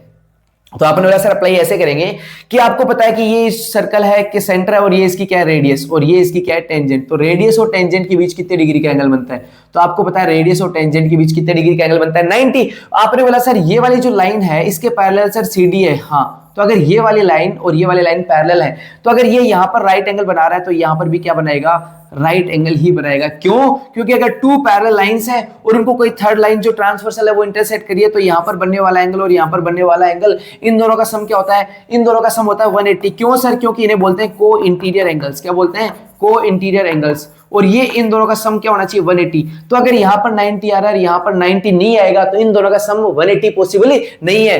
तो इट मींस यहाँ पर भी कितने डिग्री का एंगल बनेगा 90 डिग्री का ही बनेगा। कैसे पता लगा कि सर ये वाली लाइन और ये वाली लाइन पैरेलल है और इन दोनों का जो सम है वो क्या होना चाहिए 180, क्यों को इंटीरियर एंगल्स की वजह से। इसका मतलब अगर ये 90 है तो 90 में ऐसा क्या ऐड करूं कि 180 आ जाए, तो यहाँ 90 तो यहाँ पर भी 90 ऐड कर दिया और इन दोनों का सम क्या हो गया 180। इसका मतलब ये कैसा ट्राइंगल आ गया राइट एंगल। एक बात और पता लग गई कि सर राइट एंगल ट्राइंगल पता लग गया सर, ठीक है। इसका मतलब सर यहां से यहां तक ये क्या है सर, ये भी इसकी रेडियस, और रेडियस तो कितनी है 5। तो आपने बोला सर अब तो पाइथागोरस थ्योरम लगा दूं, लगा दो पाइथागोरस थ्योरम, अब किसी ने रोका। तो आपने बोला सर पाइथागोरस थ्योरम। एक बात और ध्यान रखना कि जो पाइथागोरस थ्योरम है उसी का दूसरा नाम है बोधायन थ्योरम। तो आप चाहो तो पाइथागोरस थ्योरम बोल दो, आप चाहे तो बोधायन थ्योरम बोल दो। तो आपने बोला by PGT by Pythagoras theorem क्या होती है, हाइपोटेनियस का square equals to perpendicular square plus base square. Hypotenuse क्या है 90 डिग्री के जस्ट सामने वाली साइड जो होती है वो होती है हाइपोटेनियस। तो 5 का स्क्वायर 25 इक्वल्स टू परपेंडिकुलर क्या है, कुछ भी एज्यूम कर लो क्योंकि अपने पास कोई एंगल गिवन नहीं है। तो 3 का स्क्वायर 9 प्लस बेस स्क्वायर, और आपने बोला सर ये प्लस का 9 इधर आ जाएगा, किसका माइनस का, तो 25 माइनस 9 16 बेस स्क्वायर, और बेस की जो वैल्यू आएगी, ध्यान रखना जब भी आप किसी स्क्वायर को स्क्वायर रूट ले रहे हो, आपने यहाँ पर जो लिया वो लिया स्क्वायर रूट, और जब भी आप स्क्वायर रूट लेते हो तो प्लस और माइनस दोनों वैल्यू आती है आपके पास। तो यहाँ पर प्लस का भी आ गया और माइनस का भी आ गया। लेकिन ध्यान रखना अपन जो बात करें वो बात करें साइड की, किसकी बात करें साइड की, ये वाली साइड की बात करें, और साइड कभी भी नेगेटिव पॉसिबल नहीं है, इसलिए यहाँ पर जो बेस है वो कैसा आएगा 4 आएगा प्लस का। तो ये प्लस का क्या हो गया 4। सेम बात इस पे अप्लाई होती है कि सर ये वाला जो ट्राइंगल है सर यहाँ पर भी तो राइट एंगल ही बन रहा है, क्यों ये राइट एंगल है सर, ये 5 पे ये 3 है तो ये भी क्या हो जाएगा 4। पाइथागोरियन ट्रिपलेट जिसे बोलते हैं, और 4 + 4 क्या हो गया 8। इट मीन सीडी जो कोड थी उसकी लेंथ क्या आ गई 8 आ गई। यही आपका क्या है आंसर है। देखिए कौन सा ऑप्शन है 8 सेंटीमीटर। बोलना चाहें तो ऐसे भी बोल सकते थे कि the perpendicular from the centre of a circle, the perpendicular from the centre of a circle to A code bisect the code, कि अगर ये 4 है तो ये भी क्या होगा 4, 4 + 4 क्या हो जाएगा 8 हो जाएगा। यही आपका आंसर है। तो आपको पता लग गया होगा कि आपका जो आंसर हो क्या आ गया 4 आ गया, ठीक है।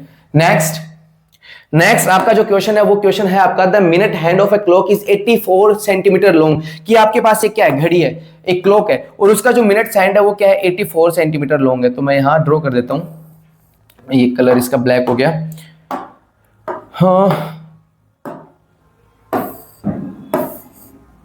ये आपके पास क्या एक वॉच है, वॉच का डायल पैड है, और इस डायल पैड पे आपको दिया हुआ है कि जो मिनट्स हैंड है, तो मान लेते हैं ये इस सर्कल का क्या है सेंटर, इस वॉच का क्या है सेंटर, और यहाँ पर जो है इसने बोला कि जो टाइम है वो 10 10 to 10:25 हो रहा है। जो टाइम है वो 10 10 to क्या हो रहा है 10:25। तो मैं केवल और केवल मिनट्स वाले एंड को ले रहा हूं। तो यहाँ पर आपने बोला 12, यहाँ पर आपने बोला 1, यहाँ पर आपने बोला 2, और यहाँ पर आपने बोला 3 4 और 5 और 6, और टाइम जो है वो क्या है 10 10 to 10:25 मीन्स 10 मिनट्स, ये 10 मिनट होगी, ये 10 मिनट से 10:25 यहां तक, ठीक है। ये आपके पास ऐसा कुछ है ना। ये मैंने एक इंटरफेरेंस आपको दिया है कि यहाँ ये 10 मिनट्स है ना, मैं केवल आवर्स एंड वाली मैंने जो है वो मेंशन नहीं की, मिनट वाली सुई है कि ये 10 की 10 मिनट से लेके 25 मिनट्स तक है। तो इट मींस कितने मिनट होगी 5 10 15 मिनट्स आपके पास है। और मैंने आपको पहले भी बोला था कि जो आवर्स जो मिनट्स हैंड है, ये आपके पास एक मिनट्स हैंड है, मान लो यहां से चलती है 12 से, तो 12 से 1 पे आएगी 5 मिनट्स, 2 पे आएगी 10 मिनट्स, 3 पे आएगी 15 मिनट्स, और ऐसे ही अगर ये वापस ये 9 पे आएगी तो 45 मिनट्स, 10 पे आएगी तो 50 मिनट्स, 11 पे आएगी तो 55 मिनट्स, और 12 पे आएगी तो 60 मिनट। और 60 मिनट में इसने अपना एक 1 राउंड कंप्लीट कर लिया, और 60 मिनट जिसे 1 रिवोल्यूशन, तो 1 रिवोल्यूशन कंप्लीट कर लिया। तो अगर यहां से चलकर वापस यहीं आ गई तो यहाँ पर सेंटर पर बनने वाला एंगल जो है वो कंप्लीट एंगल हो गया। कंप्लीट एंगल जो है वो 360 डिग्री का होता है ना। तो आपने बोला सर इधर भी 60 से डिवाइड कर दीजिए, इधर भी 60 से डिवाइड कर दीजिए, 60 बन जा 61 मिनट, और 60 से 66 टाइम्स। तो आपने बोला सर मिनट एंड्स की मिनट वाली सुई जो है वो 1 मिनट में 6 डिग्री का एंगल बनाती है। मिनट वाली सुई 1 मिनट में कितने डिग्री का एंगल बनाती है 6 मिनट का एंगल बनाती है। और आपके पास तो कितनी मिनट है 5 10 15 मिनट्स है, तो 15 मिनट्स में कितने डिग्री का एंगल बनेगा। तो आपने बोला सर 1 मिनट में 6 का है, तो 15 मिनट में कितने डिग्री का 15 6 जा 90 डिग्री का बनेगा। कितने डिग्री का 90 डिग्री का। फिर देखते हैं आपसे पूछा गया, इसमें आपसे पूछा the minutes hand of a clock is 84 centimetre long, कि यहां से यहां तक जो है ये 84 सेंटीमीटर लॉन्ग है। अगर यहां से यहां तक 84 है इसका मतलब ये रेडियस होगी, अगर ये 84 है तो ये भी क्या होगा 84 सेंटीमीटर लॉन्ग। नेक्स्ट आपको गिवन है the distance covered by the tip of the minute hand, कि जो मिनट हैंड है उसने कितनी डिस्टेंस कवर की। तो आपने बोला सर यहां थी, आपने बोला सर जो मिनट हैंड है वो एक्चुअल में कहां थी, जो मिनट हैंड है वो यहां थी, और यहां से कहां आ गई सर, वो यहां से यहां आ गई। इसका मतलब सर यहां से यहां तक की जो डिस्टेंस है वो कवर की, और इन 2 पॉइंट्स के बीच की जो डिस्टेंस है मैंने आपको बहुत क्लियरली शब्दों में मेंशन किया था, क्लियरली वर्ड्स में बताया था कि इन दोनों पॉइंट के बीच की जो डिस्टेंस है इसे बोलते हैं आर्क। अगर ये छोटी है तो इसे बोलेंगे माइनर आर्क, अगर आप इधर घूम के आते हो तो ये क्या हो जाती है, बड़ी, इट मींस ये मेजर आर्क। लेकिन यहां से यहां तक इट मींस आपको क्या निकालना, आर्क निकालनी है, और आर्क भी कौन सी, माइनर। और मैंने आपको बताया था कि length of arc, length of the arc, length of the arc का फॉर्मूला मैंने आपको मेंशन भी किया था कि लेंथ ऑफ द आर्क होता है पाई आर थीटा अपॉन 180, और चाहो तो आप इसे 2 पाई आर थीटा अपॉन 360 भी लिख सकते थे। पाई की वैल्यू क्या कंसीडर करना है, इसमें कुछ गिवन नहीं, इट मींस अपन 22/7 कंसीडर कर लेते हैं, तो 22/7। आर क्या है, रेडियस, रेडियस 84 हो गई। थीटा क्या है, थीटा जो है वो आपके पास अभी बोला कि सर 15 मिनट में कितने डिग्री का एंगल बनेगा, 90 डिग्री का। तो थीटा क्या आ गया, 90। एंगल के नीचे एंगल मेंशन कीजिए, तो 90 1 जा 90, 92 जा 180, 2 से इसको करो तो क्या आ गया, 11 आ गया। फिर इसको कीजिए 7 1 जा 7, 7 1 जा 1, और 7 2 जा 14। 12 को 11 से मल्टीप्लाई करेंगे तो आएगा 132 सेंटीमीटर। 132 सेंटीमीटर कौन सा ऑप्शन है, सी ऑप्शन आपका करेक्ट हो जाएगा। Next, in the given figure D is the mid point of BC, की आपके पास एक फिगर गिवन है जिसमें डी क्या है, मिड पॉइंट है। तो आपने बोला सर एक ट्राइंगल है, तो ट्राइंगल आप भी बना लीजिए, तो ठीक है, ये ट्राइंगल हो गया। ये क्वेश्चन कौन सा था, क्वेश्चन था 10। तो ये जो ट्राइंगल है, इस ट्राइंगल में आपके पास गिवन क्या है, इस ट्राइंगल में आपके पास गिवन है कि आपके पास एक ट्राइंगल है, और इस ट्राइंगल को ले लेते हैं ए बी सी, ठीक है। गिवन है क्या, सॉरी गिवन है ऑलरेडी, पहले इसमें से नोमेनक्लेचर ऑलरेडी किया हुआ है। तो ए सी और ये बी, और यहां पर एक लाइन और आ रही है जिसमें आपको बोला गया कि वो वाला पॉइंट डी है। तो ये जो पॉइंट है ये क्या है, डी। और यहां पर एंगल आपके पास गिवन है कि ये छोटे वाला जो एंगल है ये तो x है, और ये बड़े वाला जो एंगल है ये y है, ठीक है, अच्छी बात है। Next, what we have to find out, d is the mid point of BC। ये जो d है ये मिड पॉइंट, मिड पॉइंट का मतलब होता है कि अगर यहां से यहां तक है कुछ भी है तो उतना ही यहां से यहां तक है। CS और नो, अगर आप चाहो तो ऐसे ही बोल सकते थे कि सर BC जो है, BC यहां से यहां तक कंप्लीट है, तो आप चाहते तो क्या बोल सकते थे सर कि BC जो यहां से आता है, इसे मैं CD प्लस DB भी लिख सकता हूं, CD प्लस DB भी मेंशन कर सकता हूं। और आपने बोला सर जितना CD है उतना ही कौन है, DB, जितना CD है उतना ही कौन है, DB।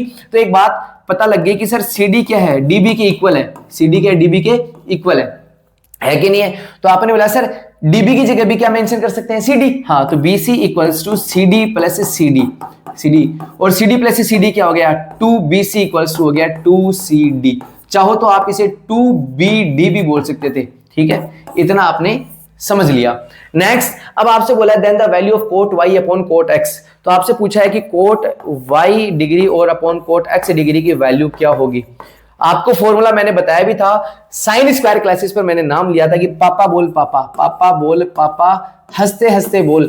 और यहां पर पहला फॉर्मूला साइन का, कोस का, टेन का, और नीचे से चलेंगे तो कोट का फॉर्मूला होता है base upon perpendicular, base upon perpendicular. तो आपने बोला सर एक बार तो एंगल y और एक बार एंगल क्या है, x है, एक बार एंगल y है और एक बार एंगल क्या है, x है। तो आप चलिए अभी मैं आपको इसको थोड़ा सा और एक्सप्लेन कर देता हूं कि कैसे। Delete BC equals to 2BD भी मेंशन कर देता हूं, और साथ में ही इसको थोड़ा सा साइज में, है ना,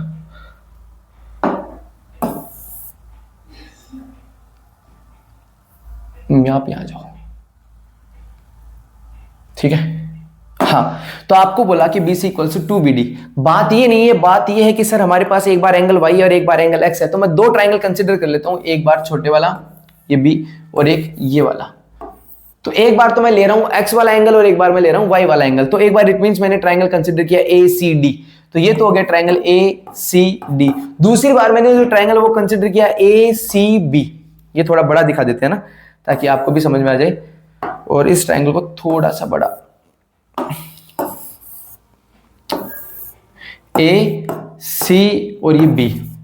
तो आपने बोला सर AC, ठीक है, यहां पर जो एंगल है वो x है और यहां जो एंगल है वो y है, ठीक है। अब आपने बोला सर जो कोट का फॉर्मूला होता है वो होता है बेस अपॉन परपेंडिकुलर। क्या होता है, कोट का जो फॉर्मूला होता है कोट थीटा का वो होता है बेस अपॉन परपेंडिकुलर। अब आपको पता है कि जो 90 डिग्री के जस्ट सामने वाली साइड होती है, 90 डिग्री के जस्ट सामने वाली जो साइड होती है वो क्या होती है, 90 डिग्री के जस्ट सामने वाली साइड होती है हाइपोटेन्यूस, गिवन एंगल के जस्ट सामने वाली साइड होती है परपेंडिकुलर, और जो बच गई वो बेस। बोला सर ये बात तो हमें पता है, ये क्यों बता रहे हो? फिर मैंने वापस बोला 90 डिग्री के जस्ट सामने वाली साइड क्या होती है? हाइपोटेन्यूस। गिवन एंगल के जस्ट सामने वाली साइड क्या होती है? परपेंडिकुलर। और जो रिमेनिंग साइड है वो क्या होती है? बेस। समझ में आया? तो आपको कोट का फॉर्मूला बताना है और कुछ नहीं बताना कि कोट जो है कोट वाई, तो कोट वाई एंगल ये रहा, से यस और नो। और इसमें आपको क्या बताना है? Base upon perpendicular. तो इसमें बेस क्या है? एसी। तो कोट वाई की जगह क्या लिख दिया? एसी अपॉन परपेंडिकुलर क्या है? Base upon perpendicular. परपेंडिकुलर क्या है? बीसी, लिख दिया बीसी। और फिर कोट वाई की वैल्यू लिख दी और कोट वाई के नीचे अपॉन लिख दिया अपॉन। नीचे कोट एक्स, कोट एक्स में भी सेम फॉर्मूला, तो वही है बेस अपॉन परपेंडिकुलर। तो ये वाला एंगल रहा एक्स, और एक्स में क्या है? बेस क्या है? बेस आपने बोला सर एसी है, मैंने बोला ठीक है एसी है। तो फिर आपने बोला sir perpendicular, base upon perpendicular. Perpendicular क्या है? आपने बोला सर परपेंडिकुलर तो सीडी है, तो सीडी।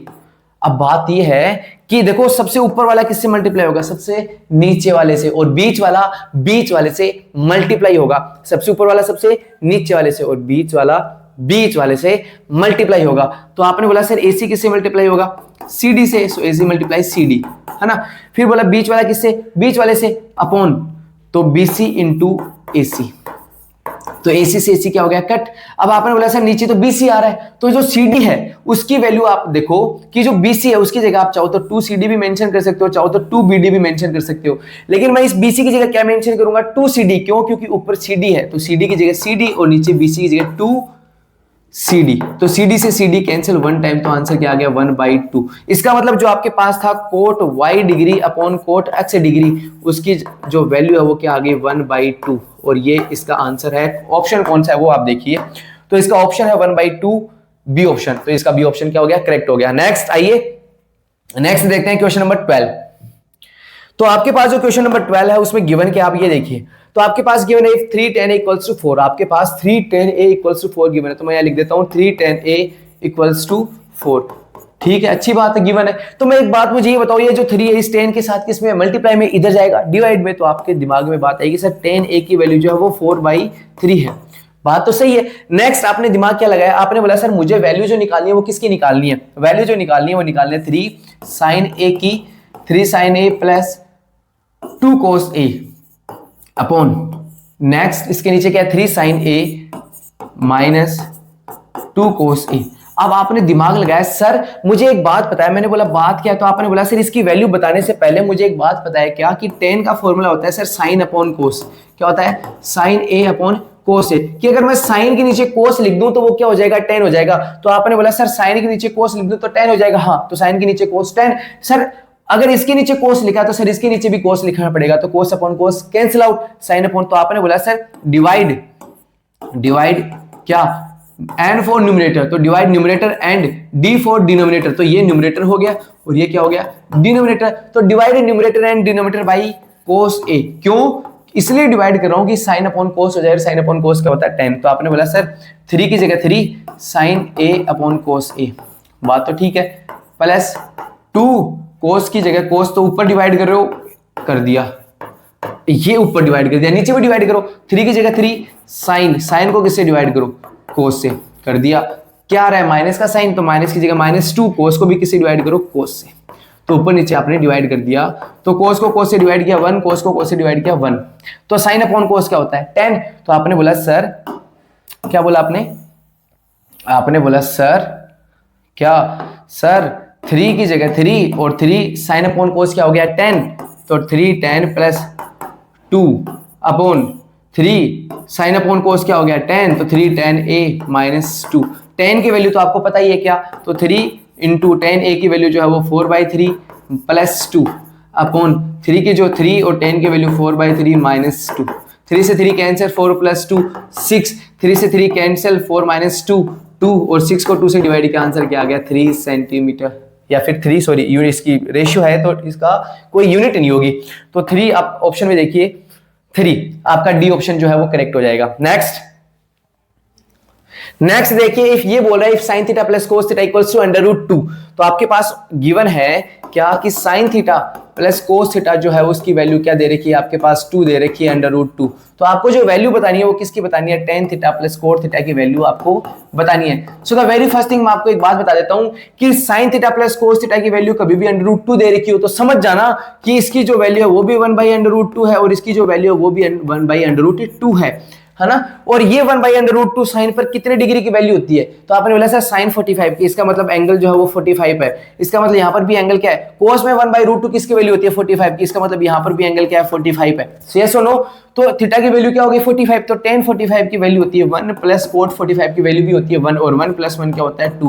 बोला सर ये तो जुगाड़ है, जुगाड़ से काम नहीं चलेगा, तरीका बताओ। हाँ तो तरीका देखिए, तो तरीका भी देखिए आप, आंसर 2 आएगा, वैसे मैंने बता दिया। तो आपके पास जो गिवन था आप उसका स्क्वायर कर दीजिए, squaring both side, squaring both side, ठीक है, स्क्वायरिंग बोथ साइड। तो आपने बोला सर स्क्वायरिंग बोथ साइड होगा क्या, तो कीजिए आप sin theta plus cos theta का होल स्क्वायर अपॉन √2 का होल स्क्वायर। तो देखिए बताइए sin प्लस cos का होल स्क्वायर क्या होता है, a प्लस b का होल स्क्वायर। तो आपने बोला sir a square plus b square plus 2ab, और सर √2 का स्क्वायर क्या हो जाएगा, √2 का स्क्वायर हो जाएगा 2। ये इसका स्क्वायर ओपन करोगे तो आ गया sin square theta plus cos square theta, एक आइडेंटिटी है जिसकी वैल्यू क्या होती है 1, तो इसकी जगह क्या आ गया 1। लिख देता हूं कि sin square theta plus cos square theta equals to always 1। Reason क्या है कि इन दोनों का एंगल क्या होना चाहिए, सेम होना चाहिए, ठीक है। तो इन दोनों की जगह 1 + 2 sin theta into cos theta equals to 2। ये प्लस का 2 इधर जाएगा, किसका हो जाएगा माइनस का, और 2 में से 1 गया 1। तो आपने बोला sir 2 sin theta into cos theta equals to 1। से सुनो, अब ये जो 1 दिख रहा है, इस 1 की जगह मैं फिर से क्या मेंशन कर सकता हूं, sin square theta plus cos square theta. तो देखो 2 sin theta into cos theta, और इस 1 की जगह मैंने मेंशन कर दिया sin square theta plus cos square theta. सही है सुनो, अब ये जो 2 sin थीटा और इंटू cos थीटा, ये मल्टीप्लाई में उधर जाएगा, डिवाइड में तो इधर क्या बच गया 2। तो sin square theta plus cos square theta, दोनों जो है एक बार ये जो है इसके डिवाइड में आएगा और एक बार इसके डिवाइड में आएगा। तो इसके डिवाइड में sin theta upon cos theta, और एक बार इसके डिवाइड में sin theta upon cos theta. तो ये बताइए कि cos की कितनी पावर है 2, और नीचे कितनी पावर है 1, तो 1 पावर से 1 पावर कैंसिल। sin की कितनी पावर ऊपर 2 और नीचे क्या है 1, तो 1 पावर से 1 पावर कैंसिल, तो ऊपर क्या बच गया 2 sin theta upon cos theta tan theta plus cos theta upon sin theta cot theta, और sin theta plus tan theta plus cot theta की वैल्यू क्या आ गई 2। और ये मैंने आपको पहले ही एक्सप्लेन कर दिया था कि इसकी जो वैल्यू होगी वो क्या होगी 2। ध्यान रखना, अगर theta sin theta plus cos theta √2 दे रखा है तो समझ आना कि जो थीटा है उसकी वैल्यू 45 होगी। और एक बात और बता देता हूं आपको कि कभी भी अगर आपके पास एक बात लिख लेना, ये ट्रिक है जो मेंशन कर लेना आप अपने नोट्स में, कि अगर कभी भी आपके पास tan theta plus cot theta की वैल्यू जो है वो 2 दे रखी है, क्या दे रखी है 2, तो आप इस पर कुछ कितनी भी पावर लगा दीजिए, tan की पावर n थीटा cot की पावर n थीटा, उसकी वैल्यू भी क्या होगी 2। अगर मैं आपको बोलता हूं कि tan theta plus cot theta इसकी वैल्यू 2 है, क्या है 2, तो आप मुझे बताइए कि tan की पावर 100 थीटा प्लस cot की पावर 100 थीटा इसकी वैल्यू क्या होगी बताइए। तो ध्यान रखना कि कितनी भी पावर लग जाए हमेशा इनकी वैल्यू क्या होगी 2 ही होगी, ठीक है। ओके, नेक्स्ट देखिए आप क्वेश्चन नंबर नेक्स्ट क्या है। तो जो नेक्स्ट क्वेश्चन आपका है वो है, रीड कीजिए आप उसको।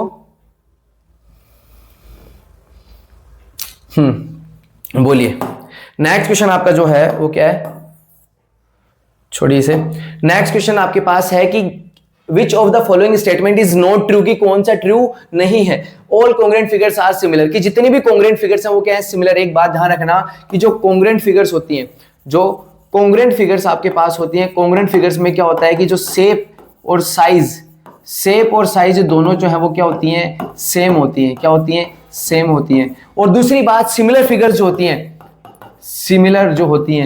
सिमिलर फिगर में क्या होता है कि शेप तो जो है वो सेम होती है, शेप क्या होती है सेम, और साइज का कोई मैटर नहीं करता किसमें सिमिलर फिगर में, कि सिमिलर फिगर में साइज सेम हो भी सकती है और नहीं भी हो सकती है, तो इसमें डजेंट मैटर। तो size doesn't matter, size doesn't matter. कहां पर साइज मैटर नहीं करती, सिमिलर फिगर में साइज मैटर नहीं करती। हाँ ये बात प्रूफ कर दी है कि साइज मैटर नहीं करती कहां पर, सिमिलर फिगर में। सिमिलर फिगर में केवल और केवल क्या देखेंगे, शेप देखेंगे, शेप कैसी है, शेप कैसी है, शेप सही है, शेप सेम है, तब तो मामला फिट है कि जो फिगर्स हैं वो सिमिलर होंगे। अगर शेप अगर सेम नहीं है इसका मतलब वो सिमिलर नहीं है। तो आइए देखते हैं इसने बोला कि all congruent figures are similar, हाँ कि जो जितनी भी कॉन्ग्रुएंट फिगर्स होती हैं वो सारी की सारी क्या होती हैं, सिमिलर होती है, ये बात सही है। लेकिन कि जितनी कॉन्ग्रुएंट फिगर्स है वो तो सिमिलर है, लेकिन all similar figures are not congruent, ये बात कहना हमेशा सही नहीं है। तो ध्यान रखना कि कॉन्ग्रुएंट फिगर्स तो कैसी होती हैं, सिमिलर, और सिमिलर फिगर्स कॉन्ग्रुएंट होना जरूरी नहीं है, हमेशा पॉसिबल नहीं है। तो इसमें लिखा हुआ all congruent figures are similar, सही बात है कि पहली जो कॉन्ग्रुएंट फिगर्स है वो कैसी होती हैं, सिमिलर होती हैं, ठीक है। नेक्स्ट आपको बोला है all similar figures are congruent, बात तो पकड़ी गई, गलत बात है कि सभी सभी सिमिलर फिगर्स क्या नहीं होती, कॉन्ग्रुएंट नहीं होती। क्यों? क्योंकि सिमिलर फिगर में शेप तो क्या होती है, सेम, और साइज का कोई फर्क नहीं पड़ता, लेकिन कॉन्ग्रुएंट में तो साइज का फर्क पड़ता है, इससे तो शेप और साइज दोनों क्या चाहिए, सेम। मान लो इसमें साइज क्या आ गई, नॉट सेम आ गई, सिमिलर में साइज क्या आ गई, नॉट सेम, तो ये सिमिलर तो है, लेकिन क्या इसे कॉन्ग्रुएंट बोल दो कि नहीं? क्यों? क्योंकि शेप तो सेम और साइज सेम नहीं है, तो इसे कॉन्ग्रुएंट नहीं बोलेंगे। क्यों? क्योंकि कॉन्ग्रुएंट में तो शेप और साइज दोनों क्या चाहिए, सेम चाहिए, और इसलिए all similar figures are not congruent always. तो ये देखना all similar figures are congruent, कि जितनी भी सिमिलर फिगर है वो कॉन्ग्रुएंट होती है, नहीं, गलत बात है। तो दूसरा ऑप्शन आपका क्या हो गया, रॉन्ग हो गया, सही है। और यही पूछा था कि विच इज नॉट ट्रू, यही आपसे पूछा गया था कि कौन सा ट्रू नहीं है।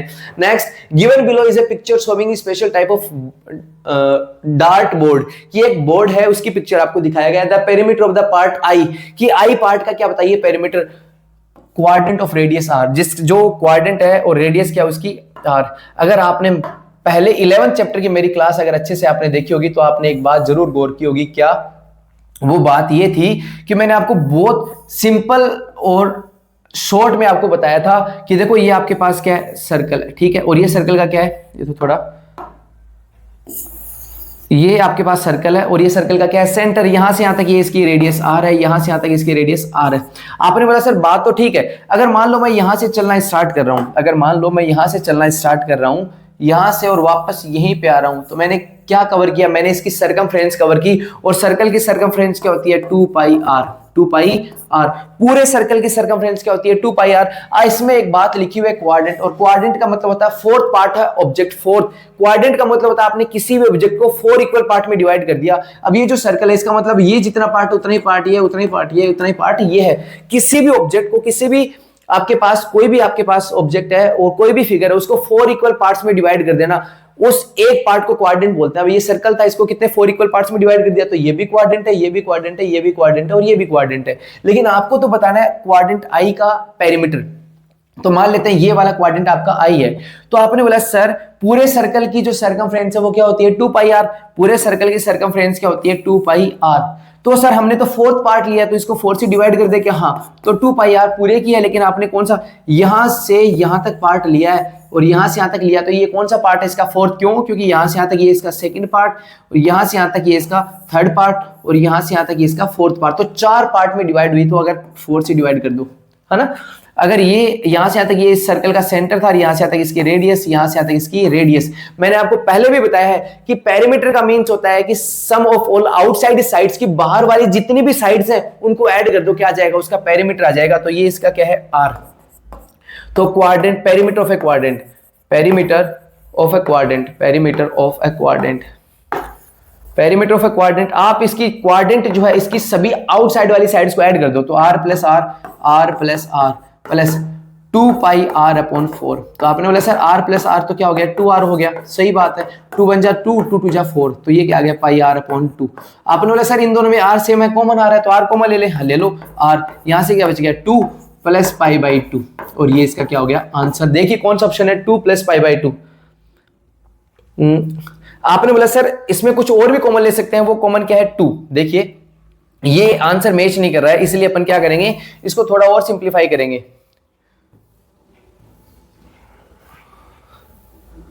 तो ये देखिए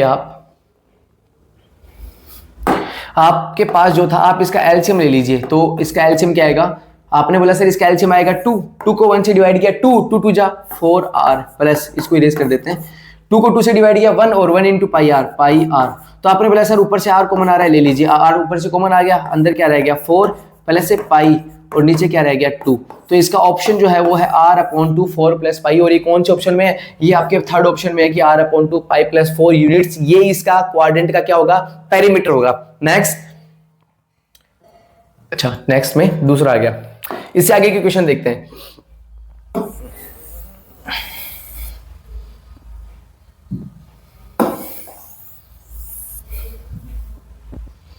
चले आगे, आपके पास गिवन है कि during the summer rush Zakir है होलसेल एक डीलर। ये एक जाकिर नाम का लड़का है जो एक का होलसेल डीलर है, जिसमें होलसेलर का मतलब होता है जहां पर जो अदर किराना शॉप है वहां से आपको थोड़े से कम प्राइस में मिले अगर आप बहुत ज्यादा क्वांटिटी में कुछ भी सामान या लगेज परचेज कर रहे हो।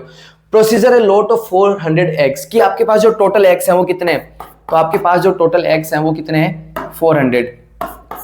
तो टोटल एग्स कितने हैं 400। तो आगे इसने क्या बोला, आगे मैंने पढ़ाई नहीं, देखते हैं। Directly from a poultry farm to supply to nearby stores from his past record, कि अगर पुराने रिकॉर्ड्स देखें the probability of receiving a bad egg is 0.035। तो P4 प्रोबेबिलिटी किसकी, रिसीविंग बैड एग्स की, बैड एग्स रिसीव करने की जो प्रोबेबिलिटी है वो 0.035 है। बात तो ठीक है। आगे आपको बोल रहा है the number of bad eggs he can expect in this lot is, कि इस 400 के लॉट में कितने बैड एग्स उसके पास है। So the very first thing कि निकालोगे कैसे, तो आपने बोला सर हमें एक बात पता है, वो बात है कि एक्चुअल में वो बात ये है कि सर हमें एक बात तो पता है, वो बात है क्या कि सर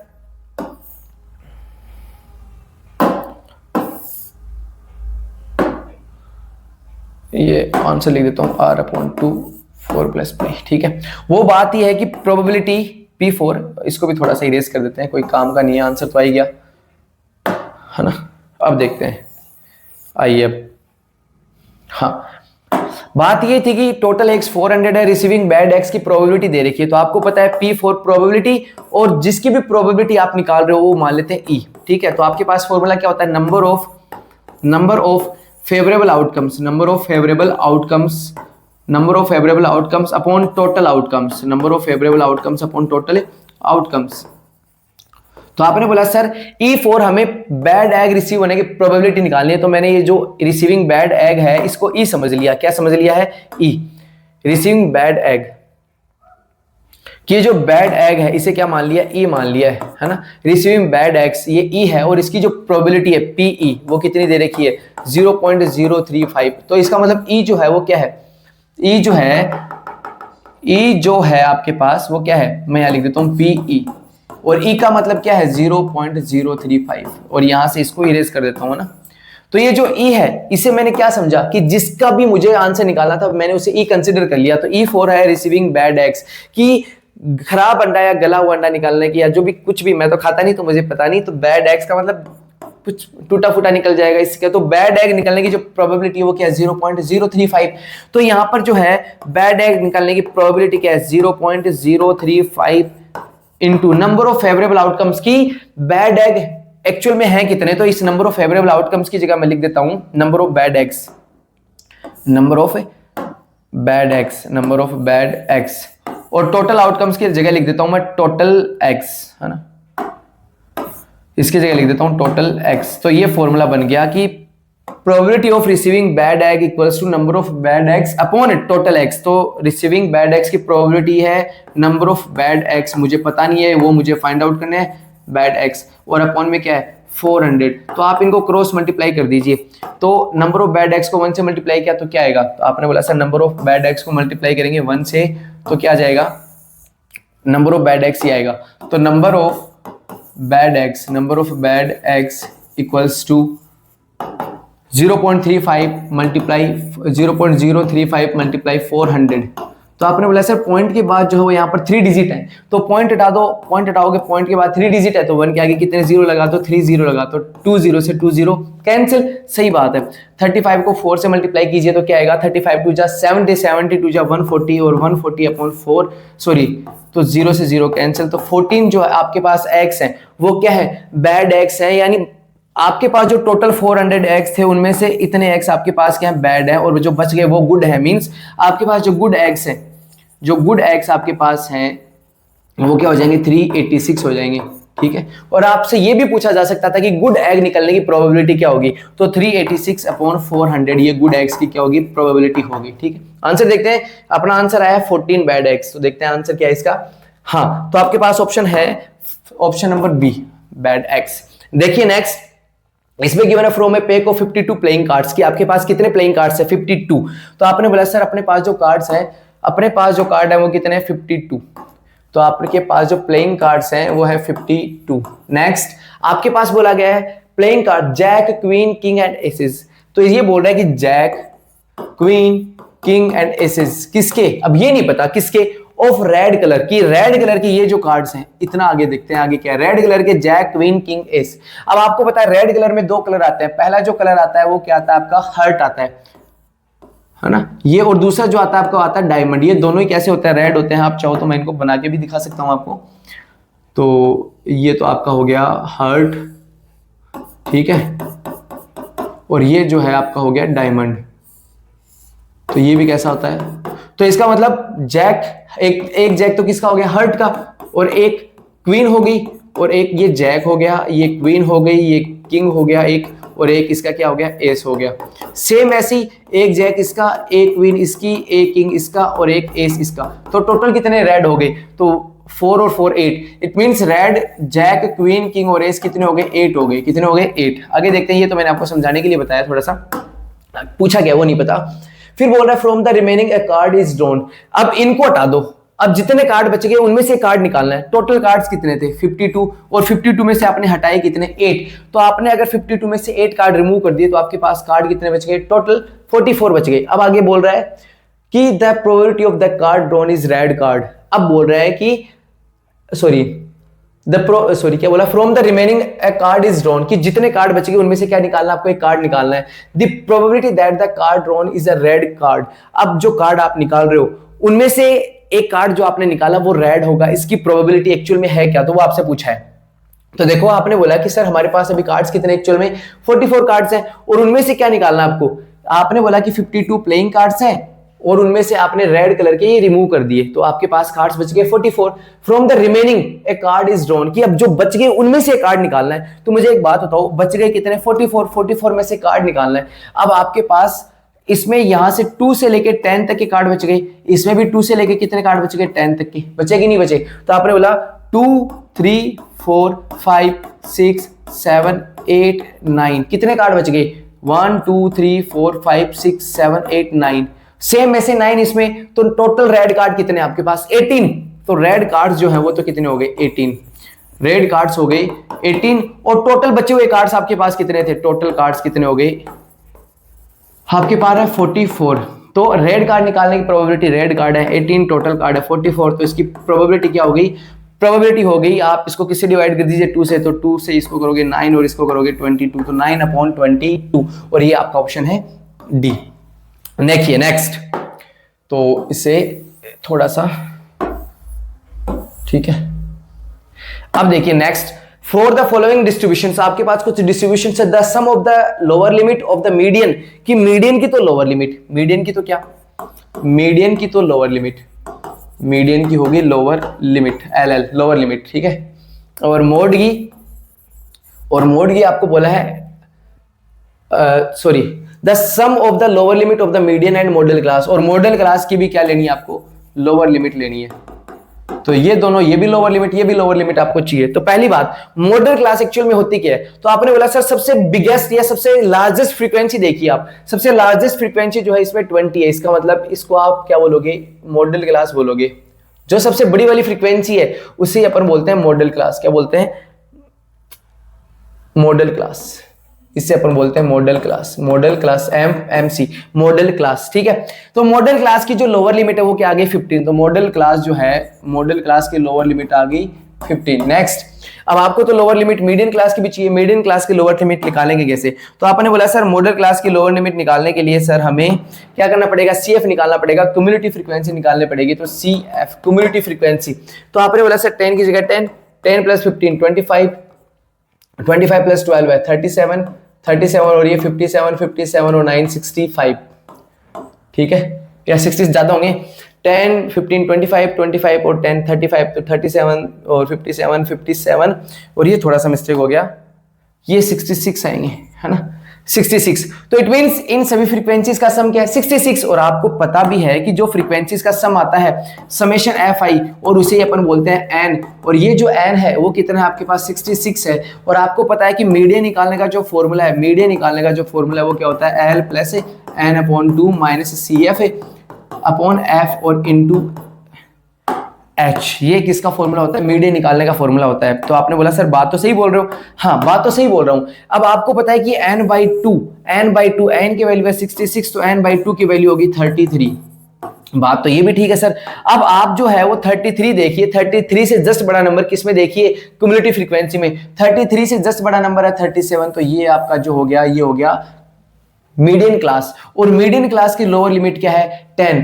तो आपने बोला सर जो भी आपके पास n बाई टू की वैल्यू आएगी, n बाई टू की जो भी वैल्यू आएगी उससे जस्ट बड़ा नंबर आपको देखना है CF में, और CF में इससे जस्ट बड़ा नंबर था 37।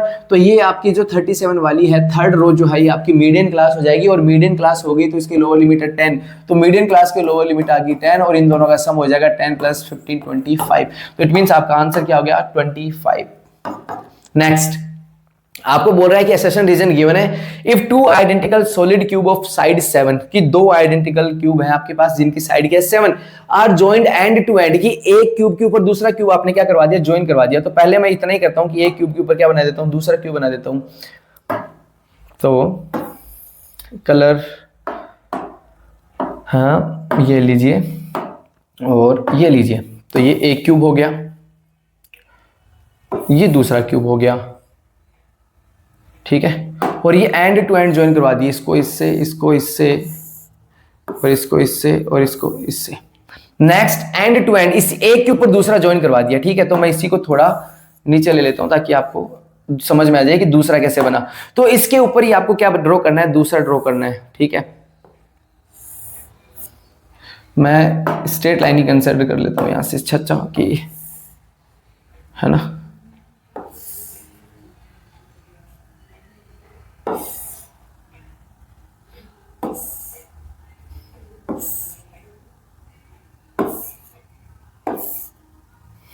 ये एंड टू एंड कितने क्यूब बना दिए आपने, 2 क्यूब्स बना दिए। अब इस एक क्यूब की साइड 7 थी, तो ये 7 थी, तो इसका मतलब ये भी 7 थी, ठीक है। अब इसका मतलब ये भी 7 है, क्योंकि क्यूब्स की ऑल साइड्स कैसी होती है, इक्वल। अगर ये 7 7 होगी तो जो आपके पास दूसरा क्यूब है, इसका मतलब ये भी यहां से यहां तक क्या है 7 है, इसका मतलब यहां से यहां तक भी क्या है 7 है, और इसका मतलब यहां से यहां तक भी क्या है 7 है। तो आप एक बात बताओ कि यहां से यहां तक कितनी हो गई, 14 हो गई, 14 सेंटीमीटर। आगे देखते हैं, आगे आपको बोला है कि are joined end to end, then the total surface area of the resulting cuboid is 490 centimetre square. कि जो आपके पास रिजल्टिंग क्यूबॉइड आएगा, कि हाँ इस क्यूब और इस क्यूब को ज्वाइन करवाने के पास जो आपके पास क्यूबॉइड आया उसका जो एरिया वो 490 होगा। सही बात है, देखते हैं है कि नहीं है। तो आपने बोला सर इनका क्या निकालना है, एरिया। सर इनका कौन सा एरिया निकालेंगे, कर्व सरफेस एरिया या टोटल सरफेस एरिया, दिमाग में बात तो आनी चाहिए। तो आपने बोला कि सर नॉर्मली जो क्यूब और क्यूबॉइड है वो एक कैसी फिगर है, नॉर्मली क्यूब और क्यूबॉइड जो है वो कैसी फिगर है। तो नॉर्मली क्यूब और क्यूबॉइड जो है वो एक सॉलिड फिगर है, और सॉलिड फिगर जो होती है इट मींस क्लोज्ड फिगर है। क्लोज्ड फिगर के लिए आप क्या यूज करते हो, आप क्लोज्ड फिगर के लिए यूज करते हो क्या, बोलो, टोटल सरफेस एरिया। तो ये क्यूबॉइड बन गया, और क्यूबॉइड का टोटल सरफेस एरिया क्या होता है, total surface area of A cuboid. तो क्यूबॉइड का जो टोटल सरफेस एरिया होता है वो क्या होता है, 2 bracket length into breadth plus breadth into height plus height into length. तो आपने बोला सर लेंथ तो वही है, सेम है सर, अभी भी 7 ही है, 7। सर ब्रीथ भी अभी भी क्या है, यहां से आता है, ये भी सर 7 ही है, ये भी 7 है, ये भी 7 है, 7 7 7। तो सर ब्रीथ भी कोई चेंज नहीं हुई। सर चेंज क्या होगी, ब्रीथ भी 7 है। सर चेंज क्या होगी, चेंज इसकी होगी हाइट, और हाइट क्या होगी 14। तो बताओ, तो आपने बोला सर 7 इंटू 7 49 प्लस 47 जा 7 4 जा 28 कैरी लग गई 2, और 7 1 जा 7 और 7 2 98 प्लस 98। तो 98 प्लस 98 कितना हो गया, 98 प्लस 98 8 और 8 16 कैरी लग गई 1 9 9 18 19 और प्लस 49। तो 9 और 6 5, 9 और 4 13 और 1 14, और यहाँ पर आ गया 2, और ये 245 आ गया। 245 2 जा होता है 490 सेंटीमीटर स्क्वायर। ये इसका क्या आ गया आंसर। सही बात बोली इसने, सेक्शन सही बोला है कि अगर आप एक क्यूब के ऊपर दूसरा क्यूब ज्वाइन करवा दोगे जिसकी साइड 7 है, तो उसका जो इसका जो टोटल सरफेस एरिया वो क्या होगा 490 सेंटीमीटर स्क्वायर। फिर बोल रहा है total surface area of cuboid, ये होगा टोटल सरफेस एरिया। अरे ये होगा क्या, इसमें मल्टीप्लाई में 2 भी तो है, तो इसका मतलब इसका असर्शन तो सही है। रीजन क्या है? फॉल्स। ऑप्शन कौन सा आएगा? Assertion is true, reason is false. It means इसके लिए ऑप्शन होगा C. Next, let the positive numbers A B C in AP. आपके पास A B C positive numbers है किसी एपी में, इसके आगे भी है क्या? नहीं है। तो आपने बोला सर ए बी सी है किसी एपी में, तो ठीक है देखते हैं गिवन के एक्चुअल में। तो आपने बोला sir A B C in AP की जो ए बी सी है वो एपी में है। किसमें है? एपी में। A for arithmetic, P for progression. अब आपसे बोला गया है देन 1/BC 1/AC 1/AB और ऑल्सो इन एपी। क्या अगर आपके पास गिवन है 1/BC और 1/AC और 1/AB, क्या ये भी एपी में होंगे? देखते हैं, मुझे क्या पता है एपी में होंगे कि नहीं होंगे, लेकिन मुझे एक बात जरूर पता है कि अगर मैं कोई भी एप्लीकेशन यूज कर रहा हूं तीनों पे, तो इन पर कोई चेंज नहीं पड़ेगा। तो मैंने क्या किया कि इन तीनों को multiply by ABC, multiply by ABC की इन तीनों को किससे, सॉरी इन तीनों को एबीसी से मल्टीप्लाई कीजिए। तो 1/BC मल्टीप्लाई एबीसी, ठीक है। दूसरा क्या आ गया? बीसी से बीसी कट हो गया, आ गया क्या? ए। तो इसको सोल्व करने पे आ गया ए। इसको भी 1/AC को भी किससे मल्टीप्लाई कीजिए? एबीसी से। तो ए से ए कट गया, सी से सी कट गया, क्या आ गया? बी। तो इसको सोल्व करने पे आ गया बी। अब 1/AB जो बच गया, इसको भी किससे मल्टीप्लाई कीजिए? एबीसी से। तो आपने बोला सर एबी से एबी कट गया, क्या बच गया? सी। इसका मतलब 1/BC 1/AC 1/AB इन तीनों को सोल्व करने पर क्या आ रहा है? एबीसी। और एबीसी तो आपको पहले से ही पता है किस में है, एबीसी तो किस में? एपी में। तो इसका मतलब इसका असर्शन तो सही है कि late the positive number ABC अगर एपी में है तो ये भी किस में होंगे? एपी में। कैसे पता लगाया मैंने?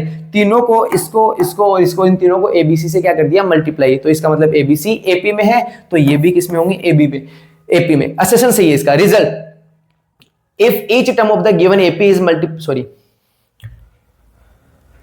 if each term of the AP is multiply ABC then the resulting sequence is also in AP। कि अगर आप इन तीनों को ABC से मल्टीप्लाई करेंगे तो रिजल्टिंग जो सीक्वेंस आएगी वो AP में ही आएगी। इसका मतलब पहली बात सही थी और पहली बात को सही करने के लिए इसने रीजन दे दिया कि हाँ कि अपने जो किया वो रीजन में लिखा हुआ था। इसका मतलब इसका असर्शन भी सही है, रीजन भी सही है और रीजन इसकी क्या है? करेक्ट एक्सप्लेनेशन है। आई होप आपको ये सैंपल पेपर का पार्ट फर्स्ट बहुत अच्छे से समझ में आया होगा। अगर मुझसे कहीं भी इस पार्ट में गलती होगी तो आप कमेंट कीजिए और बताइए कि हम इसमें और क्या इंप्रूव कर सकते हैं। And in the next part we are coming with the section B and C, जिसमें 2 मार्क्स और 3 मार्क्स का जो पोर्शन है वो इंक्लूड होता है। And thank you. It's time to leave now and have a good day to all of you. Bye.